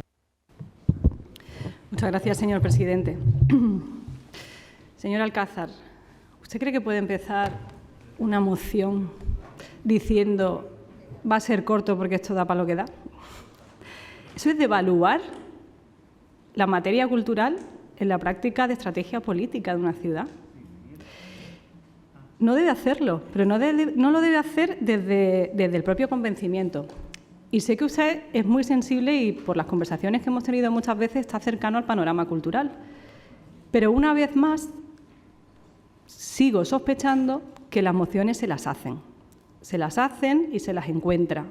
Porque me parece tan extraño que vuelva a autonombrarse representante de coleccionistas privados, no por el hecho de devaluar el coleccionismo y el valor que tiene de aportar el patrimonio personal de los coleccionistas, no solo en la ciudad de Málaga, en cualquier lugar, sino porque aquí presenta un texto tutti frutti donde nos habla de la importancia del Museo Egipcio, a la vez que cita el CAC, que cita a Ifergan, que cita el Alcazaba y Gibralfaro, y podríamos seguir hablando. ¿Qué tiene que ver la estrategia de los monumentos con los museos, con la evaluación de una colección privada para estrategia política de los ciudadanos de una ciudad? Y sobre todo, no es honesto. ¿Por qué tengo yo el mismo catálogo que usted? Yo le tendí la mano para que viniera al área de cultura, y así lo hice, señor Esguiglia, para que viera cómo se evalúa y cómo se recibe a las citas que tenemos en materia cultural, que se recibe a todos. Y usted estuvo, y hay fotos en Instagram, porque hicieron fotos, me pidieron permiso. Y atendimos con todo el equipo más de 1 hora y el vídeo lo vimos juntos. Entonces no entiendo esa estrategia ahora de presentar esa moción que ni siquiera usted mismo se la cree, por cómo ha sido el comienzo. Yo le he explicado la diferencia entre un museo y un centro de arte. Yo le he explicado que un plan director no lo puede pedir para el patrimonio de una ciudad. Los planes directores son diferentes herramientas. Por eso le tendí la mano a que viera cómo se evalúan las estrategias desde el plano museológico, que ahora estamos abordando estrategias claras con el cambio también en diversos museos, especialmente por el MUCAC que acaba de citar el señor Esguiglia. Entonces le vamos a votar que no, y entre otras cosas también, para que lo sepa la ciudadanía, por lo que nos escuchan, el responsable de esta colección lo único que pidió en el área fue ayuda para localizar un solar para él construir el edificio que albergaría la colección o un edificio para comprar. Eso fue lo que pidió y nada más. Así que es un tema suyo personal con su patrimonio. Y para terminar, señora Pineda, adelante. Por terminar, vamos a votar que no, por lo que acabo de decir, y yo lo que le ruego una vez más es que sigamos más en conversación, que de verdad que tengo la mano tendida a ayudarles, pero esto no ayuda a poner la cultura en el centro, como se lleva tantos años en la ciudad de Málaga, como motor de desarrollo, como identidad de territorio y como transformación social y representación de la ciudad. Esa Málaga cultural que ha hecho que destaque no solo a nivel local, sino a nivel nacional y a nivel internacional. Dele su sitio y dele respeto a las políticas culturales, señor Alcázar. Es lo único que le pido. Muchas gracias. Señor Alcázar, adelante. Sí, señora Pineda.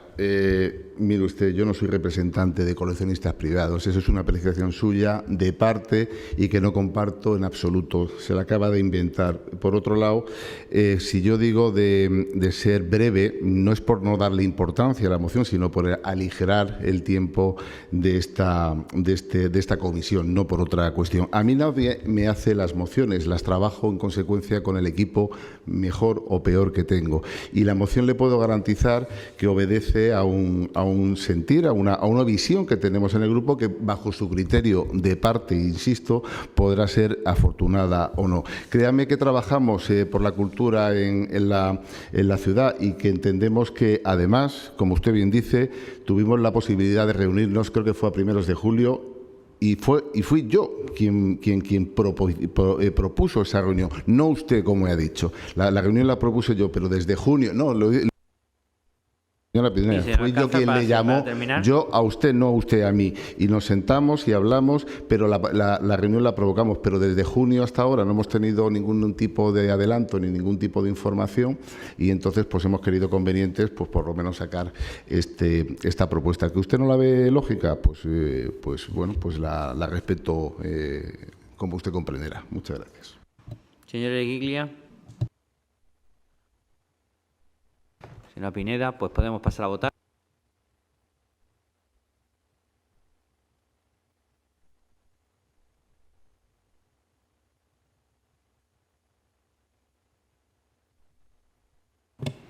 Desestimada por 1 voto a favor y 10 votos en contra. Pasamos al punto 5, moción número 4, moción del Grupo Municipal Socialista relativa a las mejoras de seguridad en la red municipal de campos de fútbol. Señor Orellana, me imagino, adelante. Buenos días, gracias señor presidente y buenos días a todas las compañeras y compañeros de esta comisión y a todos los vecinos y vecinas que puedan estar escuchando la misma ya por medios telemáticos, porque aquí solo ya ha quedado una interviniente.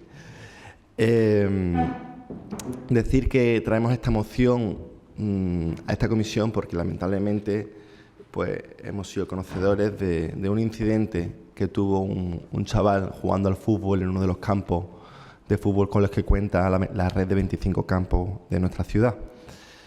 Desde el Partido Socialista pues, nos hemos preocupado por el asunto. La verdad es que el chaval sufrió convulsiones en el mismo campo y volvió a sufrir convulsiones en el mismo hospital tras este traumatismo cráneoencefálico que sufrió en uno de los lances del partido. Y bueno, pues tras conocer el relato de lo sucedido, pues nos personamos en los campos afectados, el de Cortijillo Bazán con mi compañera Rosa del Mar y en el de Puerto de la Torre con mi compañera Carmen Sánchez. Y bueno, pues estuvimos comprobando in situ pues, cómo están los equipos tras el hecho, que para ellos es algo traumático y sobre todo pues es conocer de primera mano, aunque ya lo conocimos, pero como se publicó alguna información no muy exacta en los medios de comunicación, pues los equipos estaban un poco a disgusto, ¿no? Comprobamos allí cuál es el interés y el esfuerzo que hacen los equipos por mantener, por ejemplo, un botiquín muy extenso y muy completo, cuentan también con desfibriladores, son muy conscientes y están muy al tanto cuando necesitan la asistencia de asistencia médica de emergencia, manteniendo las vías de entrada despejadas, actuando con toda celeridad. De hecho, la actuación de uno de los entrenadores, precisamente del equipo, no del Puerto de la Torre, pero sí del equipo de Cortijillo Bazán, al despejar las vías aéreas del chaval, pues, tuvo una de las intervenciones cruciales, aparte de taponar la herida. Y bueno, reconocer el esfuerzo en medidas de seguridad sanitaria para momentos de emergencia de los propios equipos que están pendientes de todos los chavales y chavalas de sus clubes, pero sí decir y reconocer también que es verdad que cuando se inauguraron los 25 campos de fútbol, estos cumplían con las medidas de seguridad necesarias en aquel momento. Pero visto el incidente que tristemente padeció Nicolás, pues tenemos que decir que es necesario revisar esas condiciones y quizás actualizarlas, aunque no sea una obligación legal, pero sí que es necesario para garantizar la integridad física de niñas y niños que juegan en estos campos. Desde el Partido Socialista... Sí, para terminar, adelante, señor Orellana. Gracias, señor presidente. Agradecemos pues la buena voluntad del área de deporte y del señor concejal Borja Viva, que nos ha presentado unas enmiendas y como no venimos a confrontar, sino creemos que esto es una cuestión en la que todos vamos a estar de acuerdo, aceptamos las enmiendas que nos han presentado con cierto matiz que hemos acordado también y esperamos que esta auditoría que solicitamos y este plan de intervención para solucionar estos problemas de seguridad se hagan cuanto antes por el bien de nuestras niñas y nuestros niños. Muchas gracias.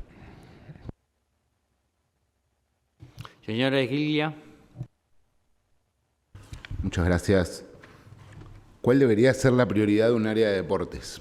Siempre traigo esta pregunta porque se lo he dicho otras veces. Creo que tiene un problema este equipo de gobierno y es que la promoción turística atraviesa de forma transversal al conjunto de áreas y las distrae de sus principales objetivos. Un área de deportes no se debería dedicar, en mi opinión, de forma prioritaria a la organización de grandes eventos promocionales. Eso le competiría a otra área, no sé si a Promálaga en este caso o a la Concejalía de Turismo. Lo que no puede pasar es que últimamente, yo sé que hace otras cosas, confío que hace bien su trabajo el responsable de deporte, pero lo veo mucho en actos promocionales que competen más a la promoción turística de la ciudad y a la colocación de la marca Málaga, digamos, en determinados eventos, en lo que yo llamo el eventismo, más que inaugurando mejoras de las pistas deportivas, acompañando y fortaleciendo con más financiación a los clubes deportivos de base, etcétera, etcétera, que es lo que yo creo, en mi opinión, que debería ser prioridad absoluta de un área de deporte. No la lógica promocional y turística, que como digo, es una lógica transversal que atraviesa todas las áreas, las distrae de objetivos que tendrían que estar volcados fundamentalmente en los vecinos y vecinas de la ciudad. Porque, entre otras cosas, eso definiría también cuál sería la gestión presupuestaria del área, ¿no? El otro día, en un debate con unos vecinos que venían a pedir una pista deportiva, el señor responsable de deporte reconocía con una honestidad que se agradece de que no hay recursos, de que no la va a hacer porque no hay recursos y no es prioridad para el área. Y nosotros le decíamos, pues pida usted más dinero, nosotros lo acompañamos, vamos con usted a pedir más dinero porque este ayuntamiento tiene 1.000 millones de euros de presupuesto y debería tener recursos suficientes para garantizar equipamiento deportivo, porque qué cosa mejor que fomentar el deporte, y él lo sabe en primera persona además perfectamente, que fomentar el deporte entre nuestros chavales y chavalas, ¿no? Entonces, lo que quiero decir con esto es que Málaga cuenta con recursos suficientes como para hacer frente a lo que se propone en esta moción, que no es mucho dinero, es decir, fortalecer y dar seguridad para que no vuelvan a pasar esto terrible que ocurrió y que puede ocurrir cualquier noche, ¿no? En el campo donde juego yo los miércoles es igual, un mal tropezón ahí, tac, te das en la cabeza, te puede hacer un desastre. Y meter más recursos y determinación para que las pistas deportivas, los equipamientos y los clubes de barrio, pues en esta legislatura peguen un salto y todos se acuerden de usted por eso y no tanto por los grandes eventos. Gracias. Señor Alcázar. Sí, gracias, señor presidente. Bueno, desde luego, en relación a esta cuestión, estamos bastante de acuerdo en que todo programa de mejora y, sobre todo, en la tenencia de unas instalaciones deportivas adecuadas en la ciudad es una prioridad que, como otras muchas de competencia local, tal vez no estén debidamente atendidas.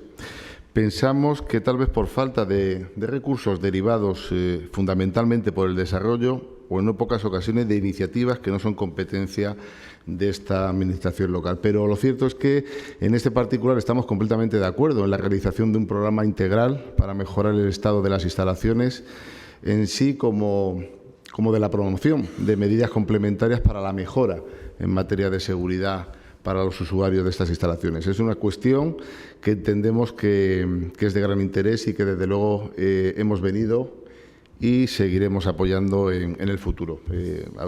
Nuestro voto será el apoyar esta moción. Muchas gracias.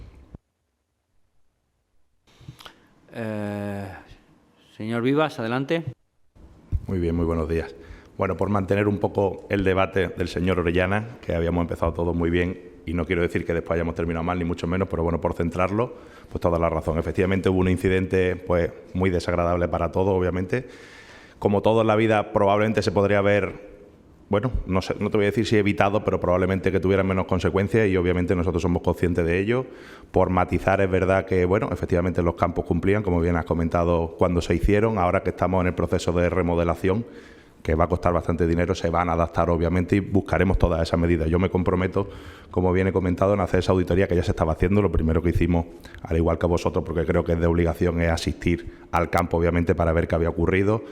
Efectivamente es un accidente, como vuelvo a decir los accidentes, pues bueno, vamos a intentar ponerle toda la solución posible para hacerlo, con esta remodelación de los campos, pero después con otras cosas extras, efectivamente, que no nos obligan a hacer, pero que creo que son mejoras, en colaboración con los equipos, que como bien comenta, pues hacen un esfuerzo grande, al igual que el ayuntamiento, y siguiendo un poco el hilo del señor Siguilia, todo el dinero es poco para poder seguir mejorando, eso es cierto. No quiero entrar, no lo voy a llamar provocación ni mucho menos, pero en el matiz que comentaba, yo no dije que no tuviéramos recursos, simplemente que teníamos prioridades, y las prioridades cada uno tiene las suyas, y yo expliqué las mías y no le quitaba razón a ese vecino, pero bueno, por volver a centrar.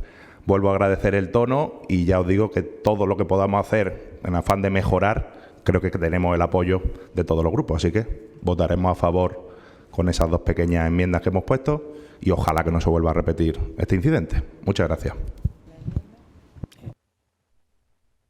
Sí. Sí, la enmienda se la ha pasado el señor Orellana. ¿El resto de grupos tienen la enmienda? Sí, las tiene. Señor Orellana, segundo turno. Agradecer la posición de todos los grupos políticos y decirle al señor Mojavía que si necesita solicitarle a su compañero Carlos Conte una modificación presupuestaria para ampliar el presupuesto de deporte y poder así ampliar el número de prioridades, sobre todo en este caso del plan de acolchar las vallas perimetrales, pues aquí el Partido Socialista lo tendrá siempre y cuando la modificación no suponga de traer partida de lo que consideramos nosotros necesario, ¿vale? Entonces aquí nos tiene, tendemos la mano para lo que necesite, sobre todo para la seguridad de nuestros niños y nuestras niñas.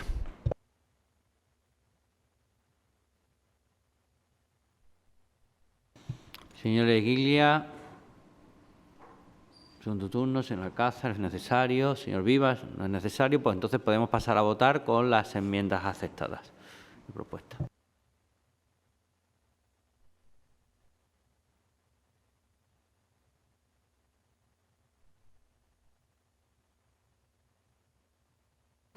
Aprobada por unanimidad. Y pasamos a la moción, punto número 7, la moción sexta del día, que es la moción que presenta el Grupo Municipal con Málaga relativa a la mejora y aumento de los recursos públicos en salud mental por parte de la Junta de Andalucía y el Ayuntamiento de Málaga. Señor Eguiglia, para presentarnos la moción. Sí, muchas gracias. Bueno, venimos a tocar un tema que lo hacemos de forma recurrente porque no vemos mejoras claras al respecto y creemos que la situación lo merita.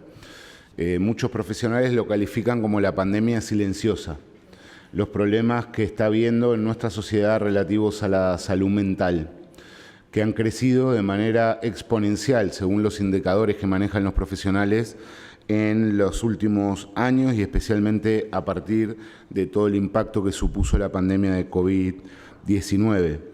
Estamos en unas sociedades en España que tiene récord absoluto en la medicalización de lo que son las patologías de salud mental, es decir, es enorme el volumen de gente que está tomando ansiolíticos y distintos tipos de medicaciones vinculadas a la salud mental para poder atender las distintas patologías, ansiedad, estrés, depresión y otras más.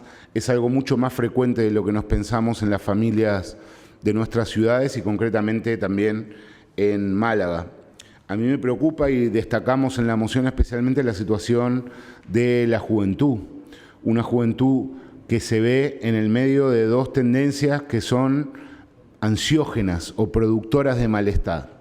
Por un lado, estamos en un momento donde parece que se les obliga a los jóvenes y a las jóvenes, y a las chicos y a las chicas a la obligatoriedad de ser feliz. Hay un felicismo muy vinculado a las nuevas redes sociales, a la cultura de la imagen, que exige, pareciera, una simulación constante de bienestar y, por otro lado, unas condiciones estructurales mucho más difíciles de lo que nos pensamos. Bueno, eso, indican los profesionales en la materia, está generando que esté habiendo picos de depresión, ansiedad y otro tipo de trastornos vinculados a la salud mental en la juventud. Y lo que se encuentran son unos servicios públicos absolutamente raquíticos que no están preparados para atender a una cuestión tan sensible. De ahí el volumen enorme de listas de espera que hay, de ahí la escasez de profesionales que hay en los centros de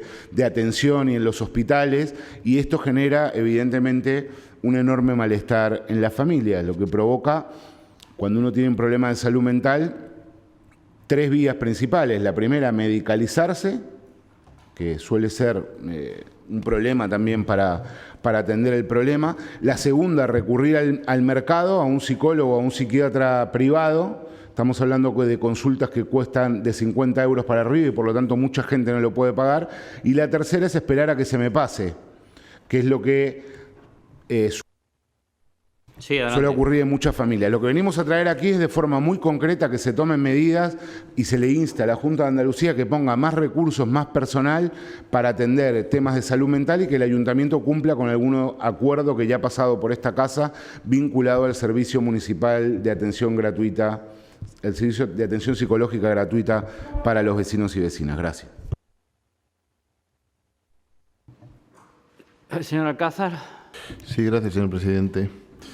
Bueno, Vox lleva desde el año 2019 denunciando la falta de compromiso con programas específicos en materia de salud y, en particular, en materia de salud mental, tanto a nivel nacional como a nivel autonómico. En nuestro país, más de 4.000 personas se suicidan todos los años, una problemática muy grave y compleja que no se ha abordado y que no se aborda desde las instituciones públicas. Problemas de muy diversa naturaleza son los que están afectando a la población y muy particularmente a estas personas, que pierden toda esperanza en la superación de sus problemas, viendo, por desgracia, como única salida quitarse la vida. Efectivamente, faltan recursos y medios y, de igual forma, compromiso para atajar problemas de gran envergadura y honda repercusión social. Por desgracia, para muchas de estas cuestiones se antepone la ideología a la practicidad de una solución integral. Por ejemplo, cuestión importante en esta materia podría haberse propuesto por parte del grupo proponente y desde el Gobierno el reconocimiento de los profesionales de la psicología como profesionales médicos por parte tanto del Estado como a nivel autonómico, como así sucede en el resto de Europa. No obstante, a nivel local, pocas o casi nulas competencias existen para atajar esta cuestión y desde la política se impulsan medidas poco o nada realistas sin contar con el hecho ni la legalidad en relación al grado de competencia de las administraciones públicas. Lo indicado del grupo proponente, si bien deja de ser cierto, no deja de ser una medida particular porque no tiene en consideración nada más que anunciar que se debe actuar sin tener consideración si se puede o no se puede atajar esta gravísima situación. No obstante, no deja de ser menos cierto que desde las administraciones locales sí se puede buscar soluciones de participación activa con otras administraciones y, fundamentalmente, con la Junta de Andalucía como administración competente para la realización de planes de actuación, análisis poblacional, así como de segmentación de la cuestión propuesta que permita una identificación del alcance y una definición concreta del problema conforme a elaborar posteriormente planes de actuación con efectivos y eficientes. Ello cumplimentado con otras medidas que sí pueden adoptar el área fundamentalmente social y de atención a las personas mayores o en materia de apoyo mediante ayudas directas o programas de salud mental. Muchas gracias.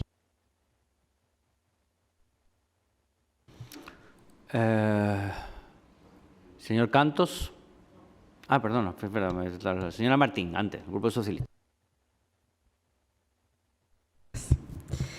Una de cada 4 personas en Andalucía vive con un problema de salud mental. 800 personas se quitaron la vida el año pasado y hay un suicidio cada 2 días. Más de 5.000 personas lo intentaron. Esto es un problema gravísimo y los recursos que destina la Junta de Andalucía a la salud mental son prácticamente los mismos que hace 6 años. Tenemos en Andalucía la ratio más baja de España, tenemos la mitad de profesionales dedicados a la salud mental que la media de comunidades autónomas y 1/3 de los profesionales que tiene cualquier país de la Unión Europea. El recorte de las plantillas que ha realizado el Gobierno de la Junta de Andalucía y el Frente Moreno Bonilla en estos años ha dejado las plantillas quilmadas y esto no solamente tiene una consecuencia nefasta en relación a las posibilidades de atender a las personas con problemas de salud mental, sino también a los profesionales que están enfermando por estrés, ansiedad, en definitiva, problemas relacionados con la salud mental. Aunque la salud mental entra dentro de las competencias de la sanidad pública de la Junta, los ayuntamientos también pueden llevar a cabo políticas sociales que ayuden a las personas con problemas de salud mental y a sus familias, mejorando su entorno y facilitándoles las cosas para mejorar su calidad de vida, que son los determinantes sociales de la salud, como agilizar la dependencia, aumentar los trabajadores sociales en los servicios sociales comunitarios, para ayudar sobre todo a estas familias que no pueden o no tienen capacidad para cuidar a sus familiares. Políticas activas en salud, como aumentar los centros sociales, polideportivos, asociaciones culturales y deportivas, además de dotar de más recursos a las que ya existen. Que tengamos más zonas verdes, espacios libres, la ciudad más limpia, con menos ruido, una ciudad más amable. Todo esto ayuda a mejorar la salud mental a las personas y los niños con problemas de salud mental y sus familias. Aumentar las campañas de prevención del consumo de drogas, porque las personas que consumen droga acaban con más problemas de salud mental. Sabemos que el área de juventud, junto a Proyecto Hombre, puso en marcha una campaña para prevenir el consumo de sustancias, pero no estaría de más aumentarla para que llegara a toda la población, además de campañas orientadas a la prevención del suicidio. Esta Administración puede hacer mucho respecto a la salud mental de los que vivimos en Málaga, porque vivir en un entorno saludable ayuda y mucho a la salud mental de todos y todas. Por eso vamos a apoyar esta moción. Gracias. Señor Canto, adelante. Gracias. Señor Iglesias, no voy a entrar en valorar su moción directamente. Le voy a explicar por qué. El mes pasado, con motivo del Día Mundial de la Salud, todos los grupos pertenecientes a esta Cámara aprobaron una moción institucional que presentaba un texto desarrollado por la Federación de Salud Mental de Andalucía, que desde el 92 viene trabajando, como no puede de otra manera, por las personas que tienen problemas de salud y por su familia, con 47 delegaciones por todo el territorio. No me parece de recibo en el mismo mes prácticamente volver a traer otra moción sin atender a cuenta el acuerdo de aquella que hubo en su momento donde se podía haber plasmado todas estas cosas. Entonces, no voy a entrar directamente a valorar su moción. Señor Iglesias. Muy bien, no pasa nada. Seguiremos insistiendo. Este tema se debería abordar probablemente cada X tiempo por la gravedad que tiene. No es que si se debatió una vez ya no lo debatimos nunca más. Mire, aquí hay, me atrevo a decir, miles de malagueños y de malagueñas con problemas de salud mental y que tienen que esperar más de 42 días para que lo vea una primera consulta. 42 días, una primera consulta de lo que es el servicio de la Junta de Andalucía, absolutamente deficitario en cuanto a recursos y en cuanto a personal.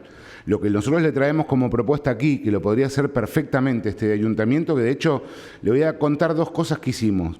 Fuimos a reunirnos con el Colegio Oficial de Psicología de Andalucía Oriental y decirles si estarían dispuestos a establecer una colaboración con el Ayuntamiento de Málaga para prestar un servicio gratuito de atención psicológica itinerante en distintas zonas de la ciudad. Nos dijeron que sí, que si los llamaba el equipo de gobierno estaban dispuestos ellos a colaborar. Termino.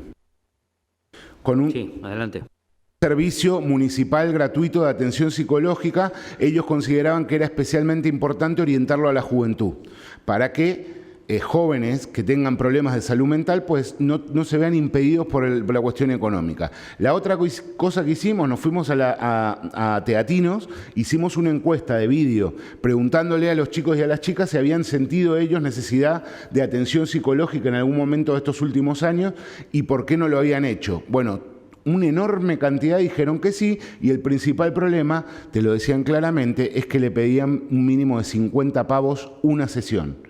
Pues ahí tiene un elemento para poder desarrollar una política pública muy interesante para cuidar a la juventud y para atender en la medida de sus competencias, tender una mano a la gente que necesita esta atención de salud mental. Y usted lo que me responde es que ni siquiera se digna a debatir esa propuesta que le traemos. Pues muy bien, muy correcto.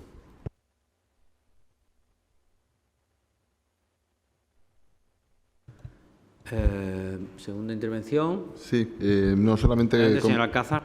Gracias, señor presidente. No solamente comentar el deseo de votar por puntos una vez que lo hagamos. Gracias. Señora Martín, no hace falta. Señor Cantos, no hace falta.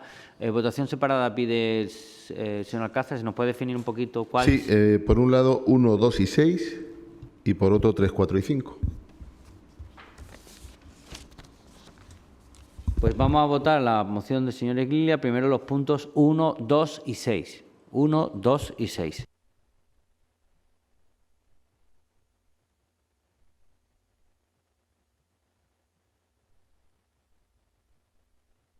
Desestimados por 5 votos a favor y 6 votos en contra. Y ahora pasamos a votar los puntos 3, 4 y 5 de la moción.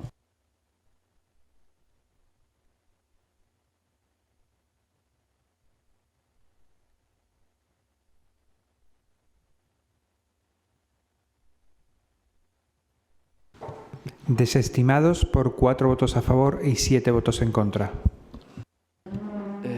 Comparecencia, hay nada. Trámite de urgencia, algo, tampoco. Ruegos, preguntas, alguna cuestión. Pues entonces levantamos la sesión y muchísimas gracias por la participación.